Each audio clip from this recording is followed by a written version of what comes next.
Customize your settlement with your insurance company. If we complete the repairs approved by your insurance company, our service is free. Crosscom Public Adjusters has turned denied claims into approved claims. We've also increased insurance claims anywhere from 23 to 1,000%. We are licensed by the Department of Insurance and work in Illinois, Northwest Indiana, and Southern Wisconsin. Crosscom Public Adjusters, 630-871-5500. Online at crosscominc.com. That's crosscominc.com. Crosscom, building trust for over 20 years.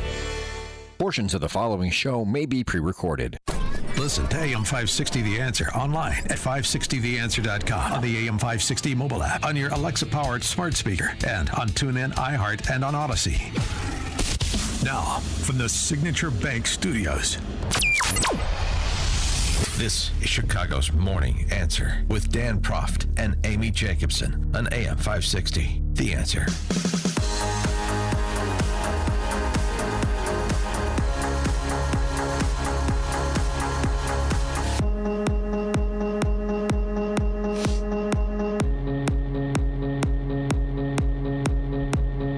Top of the morning, Dan and Amy. What happened in Maui with the wildfires that have killed more than 100 now is starting to come into some focus. And you listeners to this show probably won't be surprised, but a lot of passive consumers of news coverage will be, that it's a combination not of climate change and man-made climate change and so on and so forth. It's a combination of a weather event and bad government mismanagement at every turn. So it's not what Hawaii Governor Josh Green pointed to, which of course was climate change, because that's an easy way to absolve politicians and administrative officials from any responsibility for their decisions. And he said it as if everybody was going to go away and not ask further questions. So yesterday we had a resignation. The director of Maui's Emergency Management Association stepped down just one day after defending his decision not to activate the island-wide alarm system that would have indicated some emergency. Here was his explanation as to why he didn't do that. Do you regret not sounding the sirens? I do not. And the reason why... So many people said they could have been saved if they had time to escape. Had a siren gone off, they would have known that there was a crisis emerging. And as we know, so many bodies were found in the ground. Do you want him to give you the answer, or do you want to... Well, then let him finish his answer. Sorry, there's a lot of people... Well, you're talking and you're not letting him talk. If you want to talk, come up here. I'm ready for the answer. Then wait. The sirens, as I mentioned earlier, is used primarily for tsunamis, and that's the reason why many of them are found, almost all of them are found on the coastline. The public is trained to seek higher ground in the event that the siren is sounded. In fact, on the website of the Hawaii Emergency Management Agency, the following guideline is provided. If you are in a low-lying area near the coastline, evacuate to high grounds, inland or vertically to the fourth floor and higher of a concrete building. Alerts may also come in the form of a wireless emergency alert. Had we sounded the siren that night, we're afraid that people would have gone Mauka. And if that was the case, then they would have gone into the fire. And so that is the reason why our protocol has been to use WEA and EAS. By the way, I should also note that there are no sirens Mauka or on the mountainside where the fire was spreading down. So even if we sounded the siren, it would not have saved those people on the mountainside. Mocha. Bold jive. 312-642-5600, turnkey.pro answer line. 64636, type in DA, then a quick comment. Well, Herman Andaya, who you just heard from, the Emergency Management Agency head for Maui, stepped down yesterday after giving that explanation for why he didn't sound the alarm. His resignation, citing health reasons. All of a sudden starting to feel a little sick to his stomach. Oh, really? Hawaii's official government website lists wildfires as one of the disasters that the all-hazard alarms could be used to indicate. So his explanation that we didn't sound the alarm because people would know to seek higher ground, and in so doing, they would have run right into the fires. I don't think that really holds up based on what we know. The other thing about this guy is he doesn't have any direct experience in emergency management, other than coordinating with the agency during his tenure in the housing department in Maui. You know, the competency level here too, and I was thinking about this too. Hawaii emergency management. Remember about 5 years ago when they issued a false ballistic missile strike alert? Oh, that's right. That was in the state of Hawaii too. It's not the state. It was I think it was the state level agency, not a local agency, if you will, on Maui. But sort of the same thing here. I mean, and can you, like, if you think about these people who perished, and there's still about 1,000 who are still missing, they burned to death. That is the most grotesque way to die, and everybody forgets about that. But the ashes that you're walking in, no, those could be people. When folks are shifting through burnt debris and dust is on you, it's not just dust on you, it's our dead. That's okay. a police chief. Yeah. Well, I mean, so let's talk about why they are. Yeah, they're dead because of the incompetence of their government. Right. So you've heard from the emergency management chief. Now let's hear from this guy who's at the Department of Land and Natural Resources. This guy, M. Kaleo Manuel. He's the Deputy Director for Water Resource Management. And if you haven't heard, there was disagreement about providing additional water to combat the fires in the early stages of the fires. So what's this guy's perspective on things? Here it is. The commission is responsible per our authorizing statute to protect and manage all water resources in the state. One Water is like taking it and looking at it from a holistic system perspective. And that's not any different than how Hawaiians traditionally managed water. You know, in essence, Native Hawaiians treated water as one of the earthly manifestations of a god and a kua, kane. And so that reverence for a resource and that reciprocity in relationship was something that was really, really important to our worldview and well-being, right? And living in an island isolated from other, civilizations. And so I think where it shifted to today or over time is that we've become used to looking at water as like something which we use and not necessarily something that we revere as that thing that gives us life, right? I mean, to me, it's a shift in value set. And, if we can start to really look at how we as humans in an island can reconnect to that traditional value set. So really my motto is always like, let water connect us and not divide us. Like we can share it, but it requires true conversations about equity. Equity is his focus. It's great to have a philosopher in charge of the water. When wildfires were raging on West Maui on August 8th, state water official delayed the release of water that landowners wanted to help protect their property from fires. That standoff played out much of that day, and the water didn't come until too late. It was a disagreement apparently between the Department of Land and Natural the Land and Natural Resources, DLNR, yes, and the West Maui Land Company that wanted to help prevent the spread of the fire. So here again, you have, I don't know if ideology plays a role, if it's sort of miscommunication between siloed government agencies, some combination of the two. But these are decisions made in a crisis situation that turn out to be poor decisions. So emergency management, essentially land and water management. And as we've talked about before, then you have Hawaii Electric, which, like every other federal government and utilities, are essentially appendages of governments, state and local. Yeah, is doing a whole of government focused on climate change. Right. They spent their money instead of repairing infrastructure, they spent money to combat climate change. Right. For renewable energy. Correct. Instead of, helping out what the power lines are already there. They're on the John Podesta program. Yeah. And so, by the way, not that there wasn't reports done, so there were commissions or experts convened to put together reports on land management, but then everybody's too busy playing climate change politics to actually do their jobs. And so, for example, and this is from the San Francisco Chronicle, unlike California and other mainland states in the West, Hawaii's not seen a lot of wildfires historically, and its ecosystems evolved without it.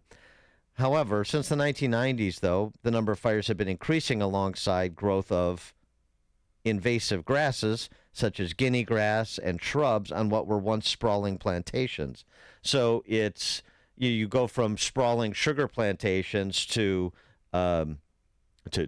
essentially white elephants. There's nothing happening on the land, and invasive grasses intercede, and it creates a more combustible environment. And here you have government agencies. Maybe they had a plan. Maybe they can point to a study that was done, but they didn't take the necessary action to deal with the changing ecosystem because they're too busy saving the planet. Right. They had to figure out solar panels and all that gobbledygook. But also, too, they ran out of water. Like firefighters who have been there for years, all of a sudden there's no water in the fire hydrants, too. That's another issue.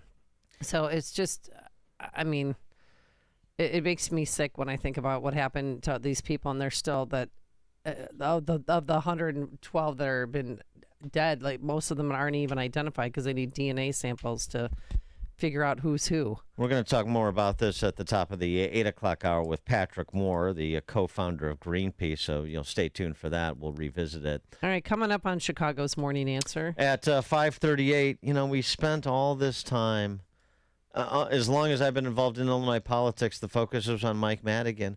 Why don't Republicans care about the trial of Mike Madigan's chief of staff and the walls closing in on Mike Madigan? 5:38.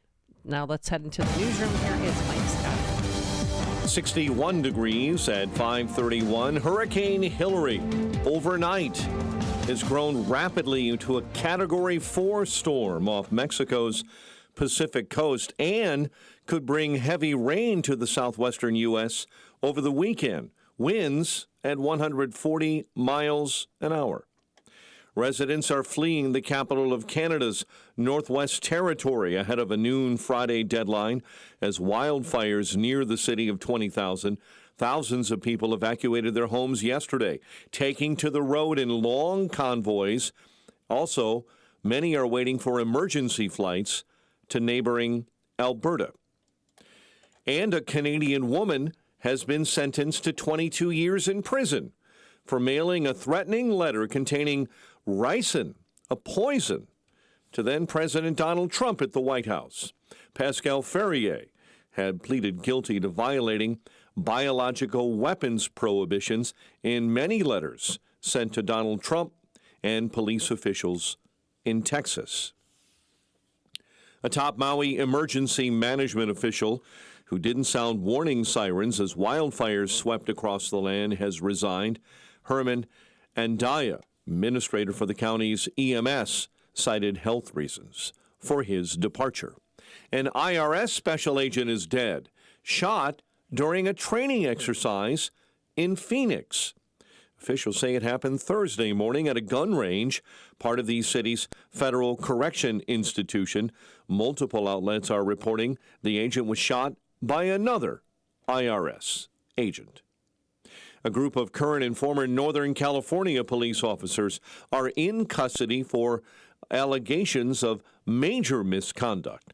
Arrest Thursday in the towns of Antioch and Pittsburgh comes after an 18-month-long FBI probe. The body of a swimmer who went missing Tuesday recovered from Wilmette Harbor Thursday afternoon. The Cook County Medical Examiner's Office identifies the body pulled from Wilmette Harbor on Thursday as that of 18-year-old Ibrahim Akun.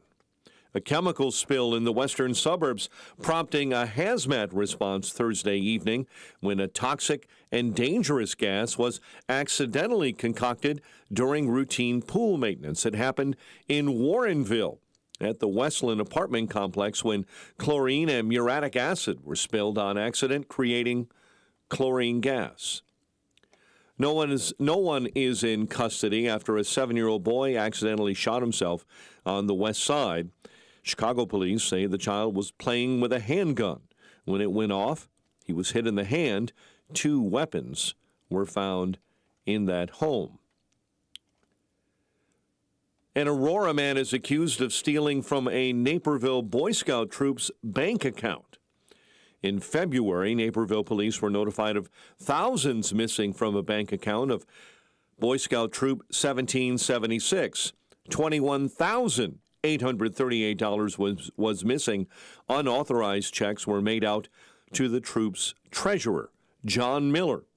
The 59-year-old was arrested this week and charged with felony theft. Former Northwestern football coach Pat Fitzgerald will be coaching football this fall. Fitzgerald will be a volunteer assistant at Loyola Academy this season. The Wilmette School says Fitzgerald has completed training and background checks and signed a code of conduct agreement. You may know Fitzgerald's son Ryan, a junior, will be the Ramblers' starting quarterback this season. Rory McIlroy and Brian Harmon sit on top of the leaderboard after one round at the BMW at Olympia Fields. Both golfers shot a 65 in the opening round and are 5 under par. Major League Baseball has reduced Tim Anderson's suspension to 5 games. Sox send Michael Kopech to the mound against the Rockies in Colorado tonight. 5:36, a check of traffic and weather on the way next on AM 560. Mike Gallagher wants everything on the table. We better embrace every path that the Democrats embraced in 2020. Mail-in ballots, early voting, ballot harvesting, because guess what? They're beating us using those tools. And that's not going to change. The Mike Gallagher Show, weekdays at 9, right before Dennis Prager at 11 on AM 560. The Answer. Hi, this is Carl Amari. I'm Lisa Wolf. Join us every Saturday night beginning at 8 p.m. for all things entertainment on Hollywood 360. If you love classic radio shows, The Shadow, Jack Benny, The Lone Ranger, Dragnet, Gunsmoke, and many more, we have them for you on Hollywood 360. We'll also present trivia contests with prizes, showbiz news, celebrity interviews, games, and movie reviews. So don't miss Hollywood 360 every Saturday night beginning at 8 p.m. on AM 560, The Answer. Would you go to court without a lawyer when the other guy is lawyered up? Or are you going to go it alone and learn law and procedure as you go? When you have an insurance claim for your home or business, it's the same thing. This is Dan Lights from Crosscom. We inspect your property, file your claim, negotiate the damages, and maximize your settlement with your insurance company. Insurance companies will send out their inspectors that work for them, get paid by them, and represent them. Not you. If we complete the repairs approved by your insurance company, our service is free.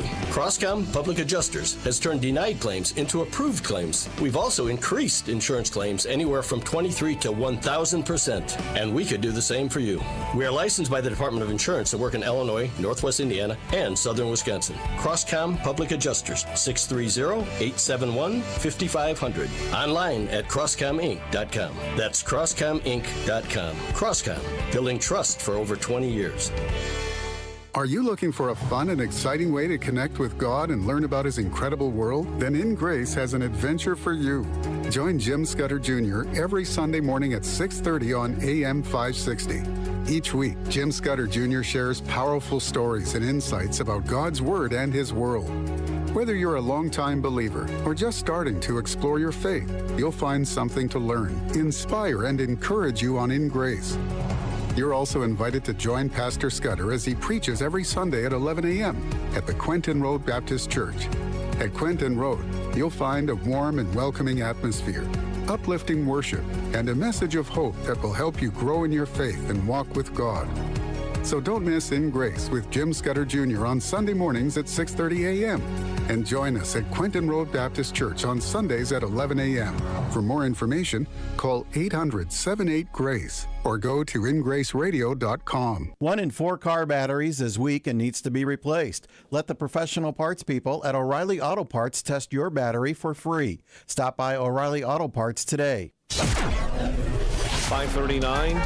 Update on the roads. Team Hochberg Traffic Center time, a service of Protect and Grow with Tim Stearns. Saturdays at noon, enjoy weekly discussions to a secure retirement. Outbound Eden's accident, shoulder block near Peterson. Kennedy inbound, disabled vehicle, shoulder block. Inbound at Ohio, 23 in from O'Hare. Dan Ryan Express lanes already showing brake lights between Pershing and the Chinatown feeder. Bishop Ford inbound, stop and go traffic from 111th to the Stony Island feeder with an accident and caused for perhaps a shooting investigation. We're following that developing story this morning as well on the inbound Bishop Ford. Chicago's Morning Answer with Dan and Amy continues next. AM 560 Weather Center forecast. Sunny and 79 today. Clear and 61 overnight. Sunny, dry, and warm. High 85 tomorrow. 61 at O'Hare. Next news at 6. Chicago's Morning Answer continues next on AM 560 The Answer. This hourly segment is brought to you by Unleash Your Wealth with Raj Shah. This Saturday morning at 7. Learn more at scwealthadvisors.com. Listen to AM 560 The Answer online at 560theanswer.com, on the AM 560 mobile app, on your Alexa-powered smart speaker, and on TuneIn, iHeart, and on Odyssey. Now, from the Signature Bank Studios, this is Chicago's Morning Answer with Dan Proft and Amy Jacobson. Only the biggest stories, only the biggest guests, and only the biggest opinions. This is AM 560, The Answer. Top of the morning, Dan and Amy. Anybody make it to the State Fair for Republican Day? Or for any of the days? 312-642-5600, Turnkey.pro answer line.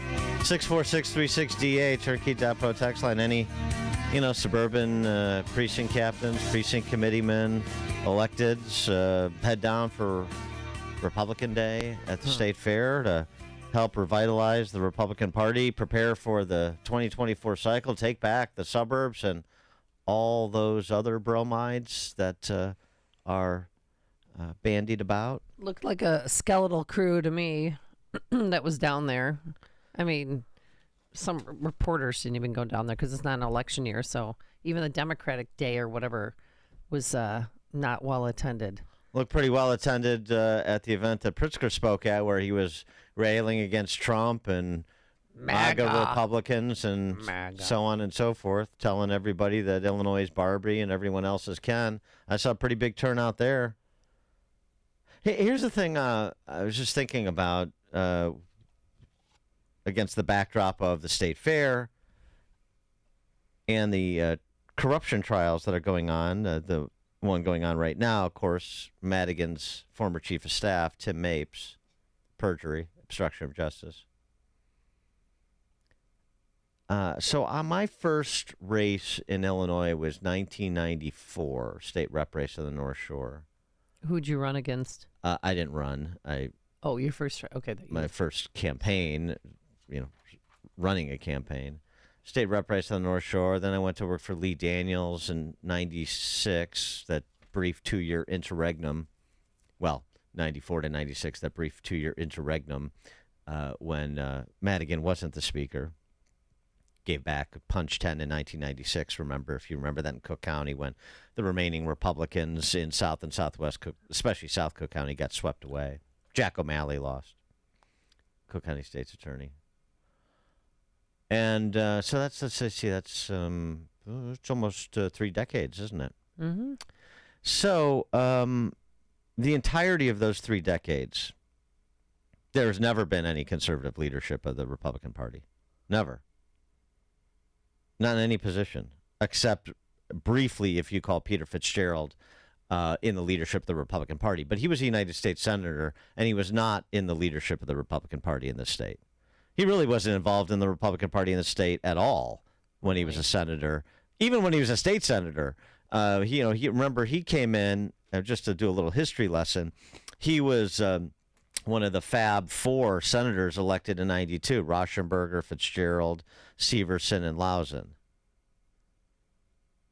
That's sort of internally, at least, that's what they were considered, these conservative senators from the suburbs to, obviously, Rockford in the case of Severson, who's still there, by the way. The others are gone, at least from the General Assembly, I mean.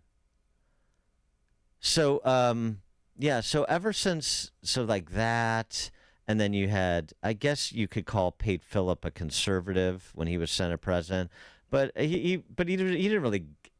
He wasn't really a conservative. He was sort of a George Ryan conservative. He was, sort of culturally conservative. He's a Marine. But, as things started to get away from the Republican Party, he was more about the machinations of government and deal making. He wasn't like a philosophical leader. He wasn't like a policy guy. And that's fine. But I'm just saying, so for 3 decades, you really didn't have any conservatives in leadership, and particularly for the last 2. None. Not a state party chairman, not a caucus chairman in either the House or the Senate, 0. But what you did have for that entire time is a focus on Mike Madigan. If we can just get rid of Mike Madigan, all roads lead to Mike Madigan. He's the most powerful, and he was the most powerful man in the state, and he's responsible for Illinois' decline, and so on and so forth. And there were endless cycles where the entire focus of this brain trust, and I use that term in quotes, was singularly focused on Mike Madigan. Everything has to be a referendum on Mike Madigan. Not a strategy I agreed with, but, just another apparatchik. So that was almost 3 decades worth of that line of attack. And then Mike Madigan finally gets indicted and deposed. And where are Republicans, those with titles, where are they with all of these corruption trials going on? Why aren't they saying anything? Don't you find that odd? Why aren't they trying to score political points? Just like basic politics 101 competency test. The leadership of your opposition is under federal indictment. There are trials going on. Yeah, they should be posted at the Dirksen Federal Building to give comment to reporters, because there are reporters there. I don't think you need to physically be there. There should be an entire campaign about this. Well, there's no we told you so's. There's no focus on we have to make a paradigm shift. So the culture that exists now and was inculcated by Mike Madigan over his 5-decade tenure is no more in Illinois. We need to move away from the kleptocracy. Who is saying that? Is Tony McCumbee? Do you even know who these people are? Is Tony McCumbee saying that? Is John Kernan saying that? Is Don Tracy saying that? Or whatever constitutes the local elected officials in the collar counties? Are any of them saying that? No. All these former leaders of the Republican Party that presided over its disintegration in places like DuPage County, are they around to say that? What about the rising stars, we're told, who've also lose, like Greg Hart in DuPage County? Is he saying that? Well, the designated acceptable Republicans from as so decreed by the Chicago Press Corps and the Springfield Press Corps. Any of those? Pick a name, any name. 3 decades and all that money spent and all those candidates running under that banner and with that angle of attack, and then you finally get to this day over the last, not just now, but over the last several years, couple cycles, and nobody says anything. Isn't that odd to you? Do you find that strange? You have any reason why? 312-642-5600, turnkey.pro answer line. You could also text us all morning long at 64636. Type in DA, then a quick comment. Mm-hmm. Any idea why that is? Does that strike you as curious at all? Text message, Dan and Amy, nobody will speak out because they want to be part of it. David in St. Charles. Hey, good morning, Dan and Amy. How you doing? I'm a precinct committeeman in St. Charles. I did attend the first day.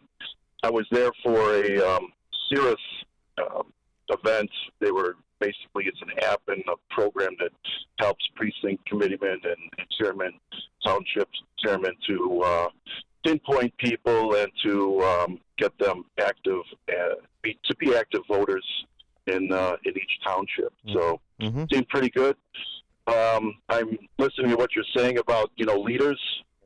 I always tell people, Dan, to don't look around for leaders. Look in the mirror, because we have a bunch of people in this party. We have a lot of people that are, I've helped Jeannie Ives at her campaign, Chris Dargis, and nobody wants to do anything themselves. Everyone has to look in the mirror and say, how can I contribute? Because we have good candidates. Jeannie Ives and Chris Dargis were good candidates. Why didn't we get more people out to vote?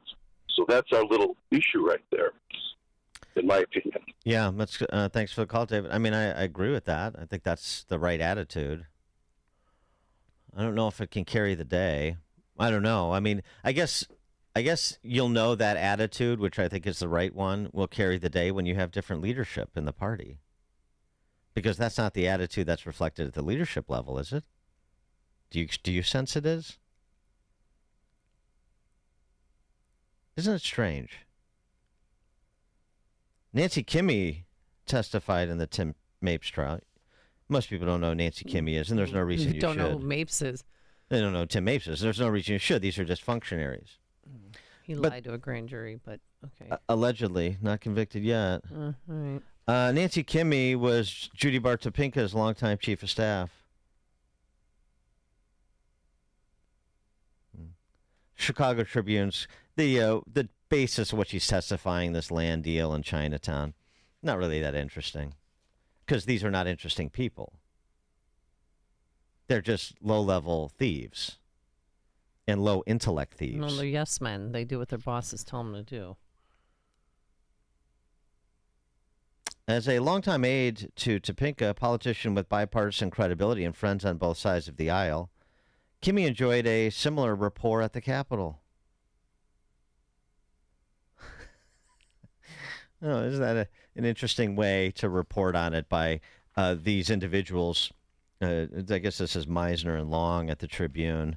These are rail creatures as much as the lobbyists. And by the way, they have no more moral standing than the Nancy Kimmys and the Tim Mapeses of the world. They've been part of it. But do you ever hear the Republican Party leadership? Have you ever heard them go after a press corps that serves as the comm shop for the Democrat Socialists in the state? Are you hearing them do it now? Something else in that Tribune coverage. Kimmy's testimony added a new political dimension to the Mapes trial, illustrating how Illinois party labels often don't matter when it comes to cutting a deal. Oh, you don't say! A new dimension. Wow. Excellent reporting. Way to do the deep dive. Oh, we're all friends down here in Springfield, and I include the press. And party labels don't matter. Remember that clip we played yesterday from Antonin Scalia? I'll summarize it. When you have the centralization of power, when you have one-party rule, you no longer have a free society. Not for long. That's what's happening at the federal level to a certain extent. Thankfully, with 50 laboratories of democracy, there's a lot of pushback at the state and local level. Things going on in Texas and Tennessee and Florida, very different than Illinois, New York, and California, for example. And some people in those red states have some fight in them. And they have some leadership that reflects that.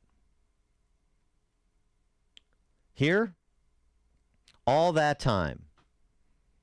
I mean, do you understand how long you've been scammed if you're like a serious Republican or conservative or even just a real, not in the goo-goo lakefront sense, a real just good government person, small government person, minarchist, libertarian type person?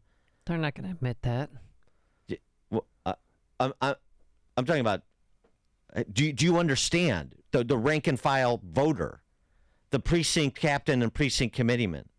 Do you understand how long your party, the party to which you affiliate, reluctantly or otherwise, has been scamming you? And if you didn't believe it until now, what you're seeing and hearing, which is to say what you're not seeing and not hearing, should ratify that in your mind. Why aren't they taking advantage? Their day has finally come, because the whole play, there were some, well-intentioned doofuses who really thought, Madigan, fish rods from the head down, blah, blah, blah, use Madigan as an albatross. You could have believed that for a while, but it stopped. It was clear that it wasn't working shortly after about 1996, but it persisted for another 2 decades plus. It persists to this day, just not publicly anymore, because they don't have any money to do anything publicly, and they don't have any courage to do anything publicly, because these are not courageous people. These are mainly ignoramuses and cowards looking to protect their seat and maybe leverage it for a better gig down the road. You were scammed for the better part of 3 decades, and I don't think most people realize that in the Republican Party. And if that doesn't precipitate some sort of revolt, then nothing will. Greg, Jefferson Park. Hey, good morning, guys. Everybody's in it for themselves, their family, their friends, what have you, what kind of jobs they can get, what kind of contracts they can get. You know what? Here's a name you probably know, Dan. John Milne, downstate, who is a lobbyist along with his wife in Washington for all the Republicans in Illinois trying to get what they can from the federal government into the coffers of all their pals and all that other stuff. It just doesn't matter. All these people are in it for themselves, and whether they can get pensions, contracts, what have you. It's just the way it is, and you know what? It's got to end, because our state, city, federal government, for all practical purposes, is now insolvent or darn close to it. Guys, have a good one. Thanks, Greg. Well, here in Illinois, right, it's a kleptocracy. I say that all the time. It's a kakistocracy and a kleptocracy. You're ruled by your lessers who are also fleecing you. Nice combo. But the thing that I never really could comprehend is, yeah, right, the culture of the kleptocracy. I mean, this is Eric Hoffer, right, there on mass movements, is, people see the endemic corruption. They don't say, oh, this is so terrible. They say, how do I get in on it? The whole, cut me in or cut it out. But the thing I never understood is, relatively speaking, so few people are cut in on it. The vast majority, all this stuff about the public sector unions, but the unionization numbers are not nearly what you think they are. They punch way above their weight, because nobody will go after their local school board when they're captured by their local teachers union and they control their local school superintendent. Nobody wants to get involved with, you're making how much, and that's a guaranteed pension at what level, and I have a defined contribution pension and you have a defined benefit pension, and you're making X more than me for a job that requires similar skills, plus the kicker of the guaranteed pension at, where my 401k will be pennies on the dollar to your defined benefit pen. I mean, nobody wants to pay attention to what's happening at the town or village level, the township level, the county level, the state level. My state representative's a Republican. All these Republicans in the suburbs that I was warning you about on the air for a long time. They're going to go. These surrender Republicans, they will go. They're not going to survive. And they're all gone now. How did that happen? But they got theirs for as long as they could. And you were being scammed while you're saying, oh, hail fellow, well met. No, they weren't. It was okay. Don't make no waves. Don't back no losers. The Chicago culture radiating it out into the suburbs. And people who weren't cut in being unwilling for all this time, including to today, to say cut it out. Sad. Coming up on Chicago's Morning Answer. You've met Pierre Delecto and you've met Carlos Danger. Uh-huh.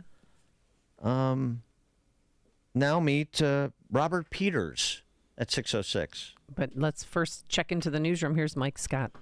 A Chicago group wants gang members to cease fire. WIND Chicago News Time, 6. He wants to push one of his trials way back. I'm Dave Anthony, Fox News. Former President Trump proposing April 2026 for his federal trial in the indictment over his attempts to overturn the 2020 election results. The special counsel wants it in January. The former president tells Fox Business' Kudlow. It's just a continuation of a witch hunt. They want to silence you. They want to silence you. And they mean silence. They are, I think they're sick people. He's also charged in Georgia over his 2020 election conduct. And in that case, Trump has decided to call off a news conference he had scheduled for Monday with a lot of fanfare. He had promised to unveil a report that he said would exonerate him.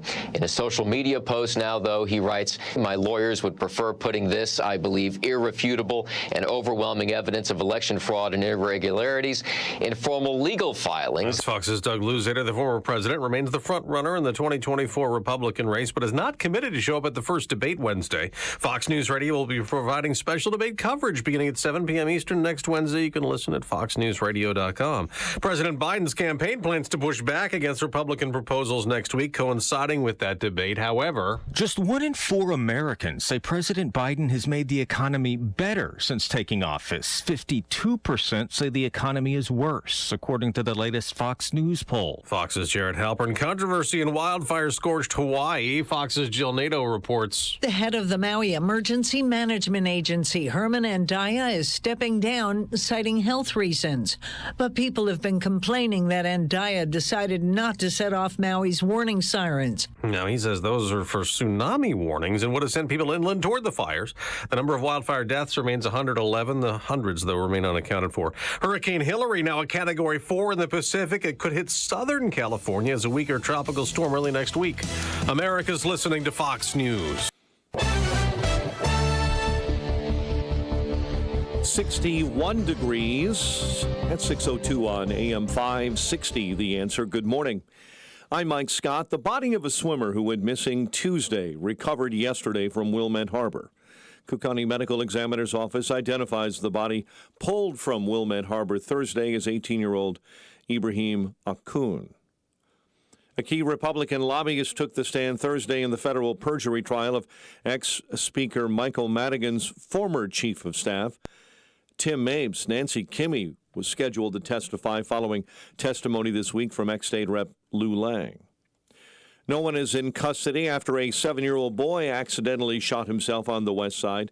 The child playing with a handgun in an apartment building bedroom when it went off. He was struck in the hand.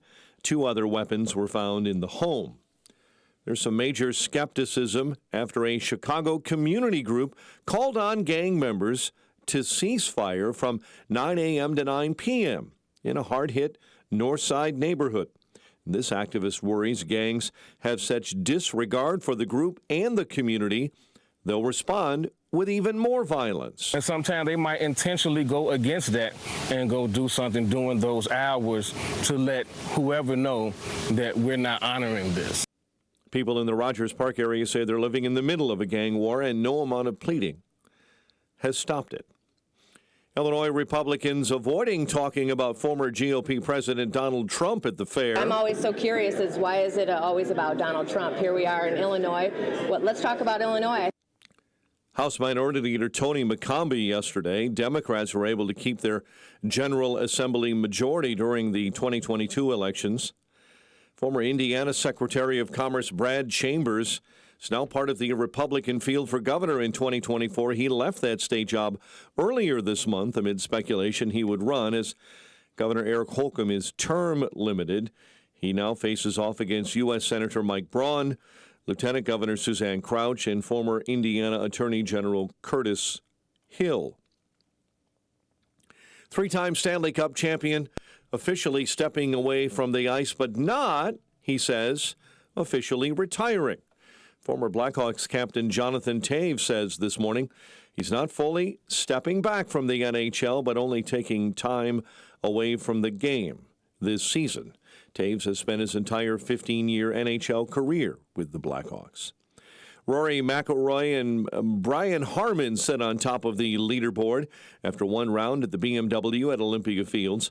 6 players are tied for third at 4 under par.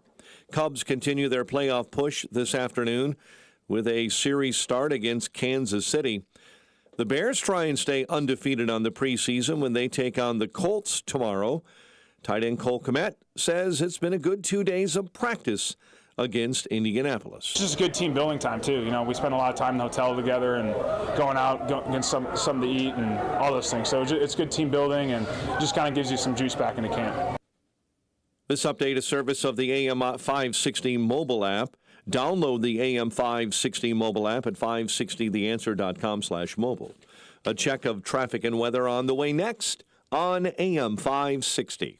The mainstream media wants to divide Americans into neat little groups, and they want you to believe that everyone in each one of those groups thinks alike. John Anthony is here to blow up that lie. Join him for Black and Right tomorrow afternoon at 4, when he provides a different perspective on what it means to be black and right.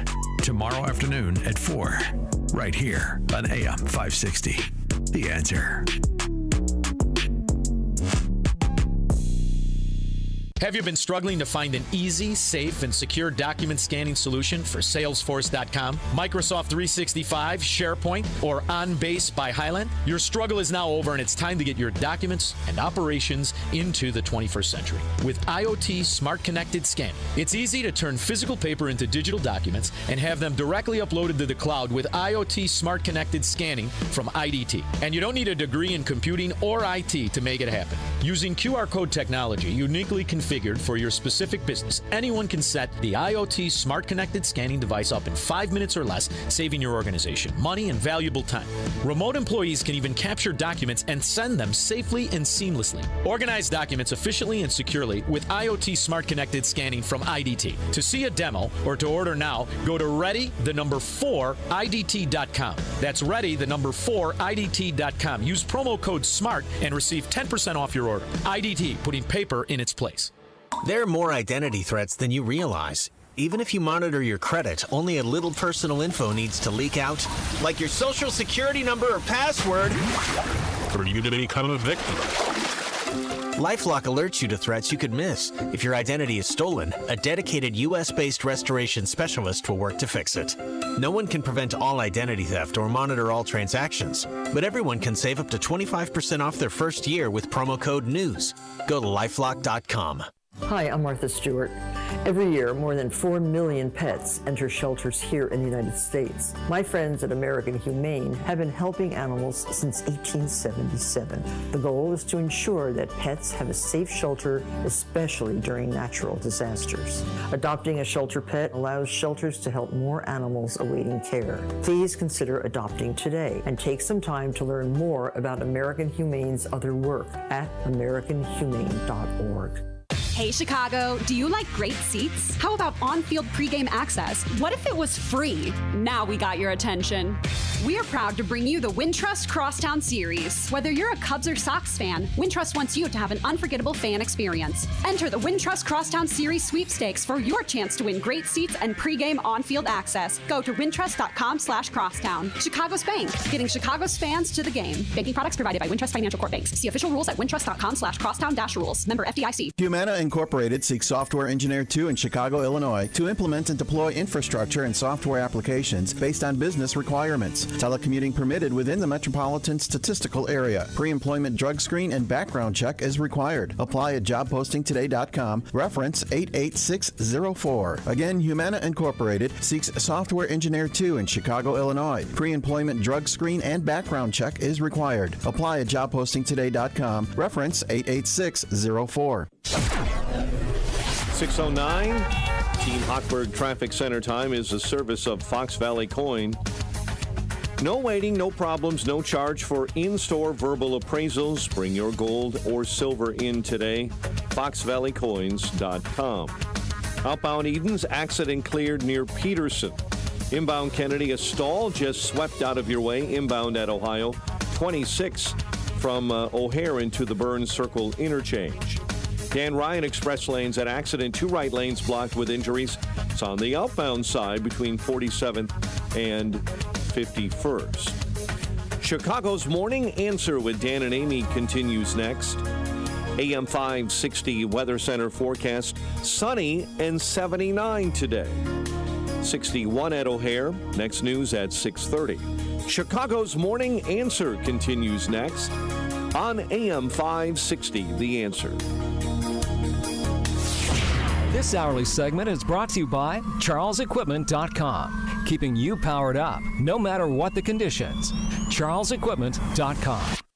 Listen to AM 560 The Answer online at 560theanswer.com, on the AM 560 mobile app, on your Alexa-powered smart speaker, and on TuneIn, iHeart, and on Odyssey. Now, from the Signature Bank Studios, this is Chicago's Morning Answer with Dan Proft and Amy Jacobson on AM 560 The Answer.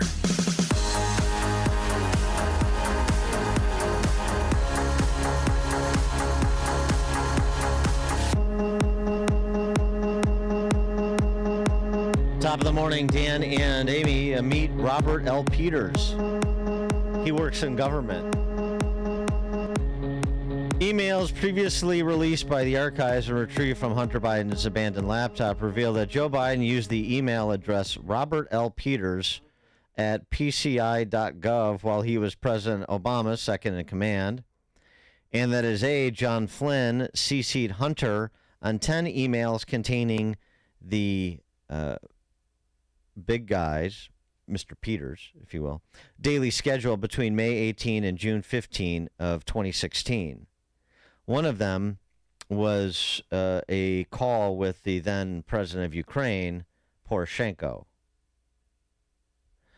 Jim Comer, the chairman of the House Oversight Committee,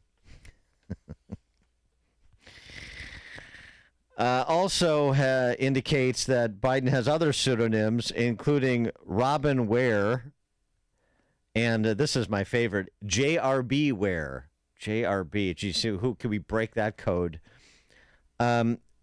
He wants documents from the National Archivist, any and all emails that contain Robert Peters, Robert L. Peters, Robin Ware, get Bret Baier, or JRB Ware. I'm going to get a monogram sweater. JRB. Yeah, so this was a way, I guess, to but Hunter Biden CC'd on these emails, if I hadn't made that clear. This is a way to keep Hunter Biden in the loop so that he could trade on his knowledge of who was when Mr. Peters was talking to relevant principals for the purposes of communicating to his clients, obviously.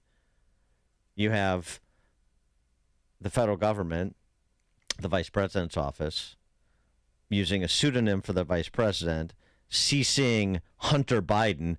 Again, see if we can crack this code. Well, gee, what is going on here? Let's get the Secret Service and the FBI involved in this one. Maybe they'll do better than they did on the cocaine deal.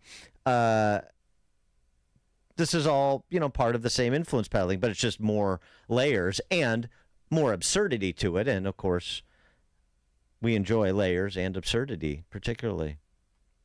Robert L. Peters will go down in the annals with Carlos Danger, Pierre Delecto. Pierre Delecto was a Mitt Romney, or which one was Mitt? Yeah, Mitt Romney. John Barron. Oh, that's although to Barron, and then he names his son Barron. It's a little. I mean, Trump, I guess, does get a pass. That was before he was president. Right. I don't know if he's still using pseudonyms today. I hope not. By the way, all this like my name. I'm trading off my name. What does it say? When a politician is using a pseudonym? Is that a problem, Dan? Do you think that says something about the activity they're engaged in? That maybe it is not particularly redeemable. Maybe it is not even particularly legal. Fox said he had 12 different emails that he was using. 312-642-5600. Turnkey.pro answer line. You can also reach us on our text line, 64636. Type in DA, then a quick comment. Was usually corn pop at whitehouse.gov. Art and Woodstock here on Chicago's Morning Answer. Good morning. I'm glad you're mentioning this finally. I mean, we've been hearing about this for a long time. Bryson Gray wrote a song, and in it they talk about how his son has got his down as Pedo Pete in his contacts. Yeah, but for his father, he calls him Pedo Pete. For that Pete synonym you were talking about. Yeah, that's right. This has been out there for a while. Well, yeah, I know it's been out there for a while, but I like confirmation on things, not, the dark web. So now when we have the House Oversight Committee chairman producing information and requesting information from the National Archivist, now we're in a place where this is not theorizing. We're in a good place. And Robert Peters is in not such a good place. Bob, Buffalo Grove, you're on Chicago's Morning Answer. Good morning, Dan and Amy. Thanks for taking my call. Always good talking to you, and another great week of topics and discussions. Regarding Robert L. Peters, I'm wondering if there'll be a serious investigation delving into his financial transactions. Also, how is the fake news media going to address this latest revelation for Biden Inc.? There's something going on here, and I wonder how they're going to report on it. Thanks for the call, Bob. How are they going to report on it? They're not going to report on it. That's how they're going to report on it. Speaking of the National Archivist, again, this rather arcane post that has become so central to our lives in the last several months because of the classified doc indictments of Trump and non-indictments of Robert Peters, for example. Can we just remind ourselves who James Comer sent that letter to saying he wants all these emails so that we can anticipate what kind of cooperation he's going to receive from Colleen Shogun and the National Archives? And how politicized that is, where the National Archives, the Biden people are so cooperative. Oh, Trump people, not cooperative. Call the FBI, raid Mar-a-Lago. This is Josh Hawley, who had a couple of interactions with Colleen Shogun during committee and then ultimately her confirmation hearing. To give you a little sense of who you're dealing with, just a little reminder. Couple examples. This is from September of 22. Josh Hawley from Missouri, Senator Hawley, questioning her per her nomination to be the National Archivist. Republicans tend to exhibit anti-intellectual qualities. Democrats, on the other hand, coalesce on the intellectual tail of the continuum. So is the point that Republicans are stupid and Democrats are intellectual? Yes, thank you, Senator, for that question. Absolutely not. The point of the article is that the presidents that I featured in it have a rhetorical connection with the American people. A rhetorical connection that you say is anti-intellectual, and you feature every two-term Republican president going back to Dwight Eisenhower. Yes, Senator, I think it's a piece on rhetoric, and it is really looking at how these presidents have been successful rhetorically in their arguments. Interesting. It's a piece on rhetoric, but you attribute part of the anti-intellectualism of the Republican Party to, in your words, the rise of the religious right. Mm-hmm. Tell me about that. Because those voters are stupid? Thank you, Senator, for that question. Absolutely not. And if I am confirmed as Archivist of the United States, I look forward to welcoming all Americans to the National Archives. So do you think that people who voted for Donald Trump are anti-intellectual? Thank you, Senator. I would not make any judgment on the people who voted for President Trump or any other president. So you don't think the people who voted for Dwight Eisenhower or Ronald Reagan or George W. Bush, they weren't anti-intellectual? The anti-intellectual rhetoric just appealed to them because what? What's your theory? Thank you, Senator, for that question. As I said, presidents are able to speak in common sense, plain terms to Americans that they understand. So you characterize President Reagan as having, quote, less than impressive intellectual capacities. You said President Eisenhower and Bush were decidedly intellectual. You said Reagan engaged in intellectual posturing. Let's just start with the first one, less than impressive intellectual capacities. So in other words, it's dumb. Thank you, Senator. Absolutely not. That was a perception, and it was cited. I'm sorry, it's a perception by whom? By you? You wrote about it. No, Senator. That was, and as I said, in the article, that is a perception. But actually, in the article, because... You say Reagan's less than impressive intellectual capacities have been widely discussed. Mm-hmm. That's presented as a factual statement. Mm-hmm. You don't even cite for it. Mm-hmm. This is on page 298. I have your article. Don't dissemble in front of me. Mm-hmm. So Reagan's less than impressive intellectual capacities have been widely discussed. Mm-hmm. You're not saying that he had less than, that's not your view? Thank you, Senator. It is not my view. Why did you write it? Thank you, Senator. That is not my view. My view was focused on his rhetorical capabilities. That's not what your sentence says. Listen, you wrote an article saying basically that Republican voters are stupid, that Republican presidents deliberately appeal to anti-intellectualism. You rolled it all up in this thing called Republican populism, yet you're trying to present yourself here as a nonpartisan. Mm-hmm. In fact, you're an extreme partisan, and your record shows that.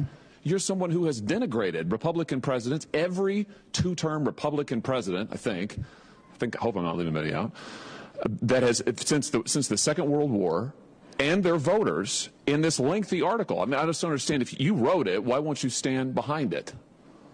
Thank you, Senator. I will stand by my long experience for over 15 years of nonpartisan service. You know, this is not just a theoretical set of questions, because as you know, we have seen what happens when you have political activists in the position that you are up for confirmation for. And we are living through that as a nation right now. Mm-hmm. Refreshing your recollection a bit more about this position, this woman and her predecessor. This piece by Lee Smith back in February over at Tablet. The National Archivist, the whole Post, the National Archives, is like the playground of Biden mega donor David Rubenstein. Rubenstein is a co-founder of the Carlyle Group. He's a billionaire. He's also one of the archive's most general donors. For example, in 2013, the David Rubenstein Gallery at the National Archives was completed at a cost of $13.5 million. He also is a regular host of the Biden family at his Nantucket estate. Oh, of course. They had Thanksgiving at his Nantucket estate in 2021 and 2022, just for example. So where does Colleen Shogun come from? Oh, she was the director of the David Rubenstein Center at the White House Historical Center. Oh, of course she was. There we go. And before Colleen Shogun, who you just heard, who, has this antipathy for Republicans, typical partisan hack, pseudo-intellect, and then she's at a confirmation hearing, and all of this is, no, I didn't say that. Well, it's black letter. You said it right here. Well, I stand by what I wrote, and I'll let my record of public service speak for itself. Okay. I mean, obviously, Josh Hawley made a fool of her, but she made a fool of her because she's lying. Before Shogun, the archivist, this is the guy who called the FBI on Trump, David Ferrero. Mm-hmm. Before Ferrero was appointed by Barack Obama in 2009 to lead the National Archives, he was the university librarian and vice provost for library affairs at Duke University. at the same time that David Rubenstein was chair of the Duke Board of Trustees. That's where he found David Ferraro. And Colleen Shogun is this leftist academic who we put in charge of the Rubenstein Center at the White House Historical Center, and that's where he tapped her. That's where he had her in the waiting to have her replace Ferraro when the time comes. So I just provide a little bit more of that historical context because Comer writes this letter to Shogun about these Robert Peters / Robin Ware / JRB Ware emails, and we'll see how the National Archives responds. Probably very similar to how they're responding to the disparate treatment of Biden and Trump when it comes to the possession of classified documents. The stories you need to know to start your day. This is Chicago's Morning Answer on AM 560. The Answer. When you're in the market to buy or sell a home, commercial property, or even vacant land, let attorney Susan J. Kim step in. She's reliable, responsive, personable, and extremely thorough when helping you deal with an otherwise stressful transaction. Attorney Kim leads with her values and is committed to providing legal services with excellence. To contact Attorney Kim, visit sjkimlaw.com. That's sjkimlaw.com.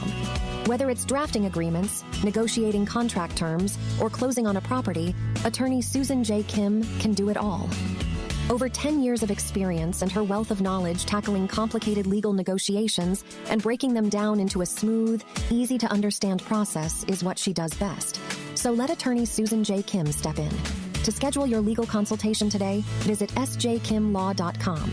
That's sjkimlaw.com or call 847-906-3166. Susan J. Kim Attorney at Law is a state of Illinois licensed real estate attorney.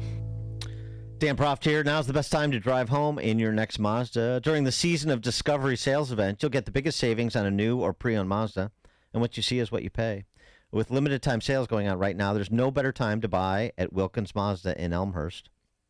Lease a 2023 Mazda CX-30 for $249 a month, or 2023 Mazda CX-5 for $399 a month for 36 months with approved credit through Mazda Capital Services for qualified buyers. Just add license, title, tax, and the $324.24 dock fee. Plus, stop in today and ask about the all-new 2024 Mazda CX-90. That's a popular model. And to keep your Mazda running great all year round, schedule your next service appointment online at WilkinsMazdaCars.com. Wilkins Mazda is conveniently located in Elmhurst off York Road and 290, just minutes from Oak Brook, downtown, and Schaumburg. Experience the next level of excellence at Wilkins Mazda in Elmhurst. Visit WilkinsMazdaCars.com and see dealer for details. I'm Dave Nissen, CEO of PKF Mueller. As a CPA firm, we have been serving our business clients since 1968 by providing audit, accounting, tax, advisory, and consulting services. We as trusted advisors go beyond what our clients hired us to do by thinking outside the box to understand their operations and industry. We want to discover ways to increase their net income and cash flow by reducing costs or increasing efficiencies. To this end, PKF Mueller provides several client value-added services through strategic relationships. Our partners are specialists and serve the same type of clients that we do and add value by reducing our clients' overall electric and gas costs, discovering inaccuracies and overcharges on utility bills, assisting in financing of real estate, and helping to reduce uncollectible accounts and bad debt expenses. To learn more about our value-added service providers and how we can assist, call me directly at 630-524-5274 or dnissen@pkfmueller.com. All right, I think I'm done buying fruits and veggies. I'm just going to take Balance of Nature. Why? I bought a grapefruit last week, and guess what? Rotted in my refrigerator. So don't spend your money on that. Buy Balance of Nature instead. It's 31 whole fruits and vegetables, no preservatives, no dyes, GMO, gluten-free, all natural. And you'll have increased energy and the ability to keep doing the things that you love even as you age. Oh, excuse me. The cough button didn't work there. So get your health back. Take Balance of Nature. Excuse me. The number to call is 800-246-8751. That's 800-246-8751. Use discount code Chicago. First timers get free shipping and 35% off your first order of fruits and veggies. or simply go online to balanceofnature.com. Discount code Chicago. Visit Dennis Prager. Sign up today for an unforgettable experience in Israel this October. Mike Gallagher and I are traveling to the Holy Land on the Stand with Israel tour with our trusted partner, Inspiration Cruises and Tours. This trip of a lifetime to Israel is one you don't want to miss. Register today before it's too late at standwithisraeltour.com, standwithisraeltour.com, or call 855-565-5519. 855-565-5519. This decade is looking like the worst one to retire or be retired in. For more than 30 years, Bob Carlson's Retirement Watch has been helping Americans invest, protect, and grow their assets. Subscribe to Retirement Watch and you'll get 3 months of Bob Carlson's Retirement Watch newsletter, 5 model portfolios, 5 free reports covering issues like estate planning and annuities to help you protect your money from the government and grow your nest egg, all for just $19.95. Sign up today at yourretirementwatch.com. yourretirementwatch.com. Relief Factor, pain relief that's natural, pain relief that works, and pain relief that attacks the source of the pain. That's the experience of tens of thousands of Americans who are taking Relief Factor right now. See their incredible video endorsements at relieffactor.com and then order your 3-week quick starter pack for just $19.95. That's less than $1 a day. Find out if it can work for you like it works for me by ordering your 3-week quick starter pack today. Relieffactor.com, relieffactor.com. Be the next success story. The Angie's List you know and trust is now Angie, and we're so much more than just a list. We still connect you with top local pros and show you ratings and reviews, but now we also let you compare upfront prices on hundreds of projects and book a service instantly. We can even handle the rest of your project from start to finish. So remember, Angie's List is now Angie, and we're here to get your job done right.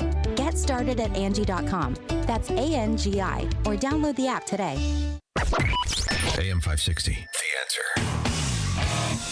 All right, coming up on Chicago's Morning Answer. Homer Township District 33C hired a Satanist to be the kids' art teacher, and some of the parents aren't very happy. 636. But now let's head into the newsroom. Here it is. 61 degrees at 6:30 on AM 560. The Answer. Thousands are evacuating the Canadian capital of the Northwest Territories, the city of Yellowknife. 200 fires are burning in the Northwest Territories, and crews are battling a blaze that's burning on the outskirts of Yellowknife, home to about 20,000. A top Maui emergency management official who did not sound warning sirens as wildfires swept across the island has resigned. Fox's William LaJeunesse is in Hawaii. As the search for victims intensifies and the death toll rises, there's growing scrutiny into what caused the deadly Maui fires. New video shows fallen power lines likely played a role. Despite the high winds and fire danger warnings, Hawaiian Electric kept the lines electrified. Critics also say the company broke promises to do more. After destructive fires in 2019, Hawaiian Electric promised to upgrade equipment and trim more trees near power lines. But 4 years later, records show it spent less than $250,000 on wildfire prevention. Hawaiian Electric says it doesn't comment on pending litigation, but will study every angle. At least 111 were killed in the wildfires. The Biden administration is approving sending F-16 fighter jets to Ukraine to help fight Russian forces there. U.S. officials confirm that the American-made planes will be sent from Denmark and the Netherlands as soon as pilot training is completed. A chemical spill in the western suburbs prompted a hazmat response Thursday evening when a toxic and dangerous gas was accidentally concocted during routine pool maintenance. It happened in Warrenville at the Westland apartment complex. Fire officials confirmed chlorine and muriatic acid were spilled on accident, and that combination led to the creation of chlorine gas. 4 were treated and released by paramedics for non-life-threatening injuries. A former DCFS worker and 14 others are accused of participating in a scheme to fraudulently obtain more than $3 million in state funding intended for child care services. Chantel Pridgeon orchestrated the fraud scheme from 2016 to 2022. Pridgen allegedly directed millions in state funds to her co-defendants, and co-defendants reportedly then paid kickbacks to Pridgen. A grade school on Chicago's southwest side is now bearing the name of a White Sox great. The school, formerly known as McClellan Elementary, has been renamed Minnie Minoso Academy. And Minoso's son, Charlie Rice Minoso, was on hand. I know Dad would be thrilled and humbled himself if he were still with us today. Personally, I'm quite overwhelmed and emotional by this honor, which is such a meaningful continuation of Dad's memory and legacy. The Sox retired Minoso's jersey back in 1983.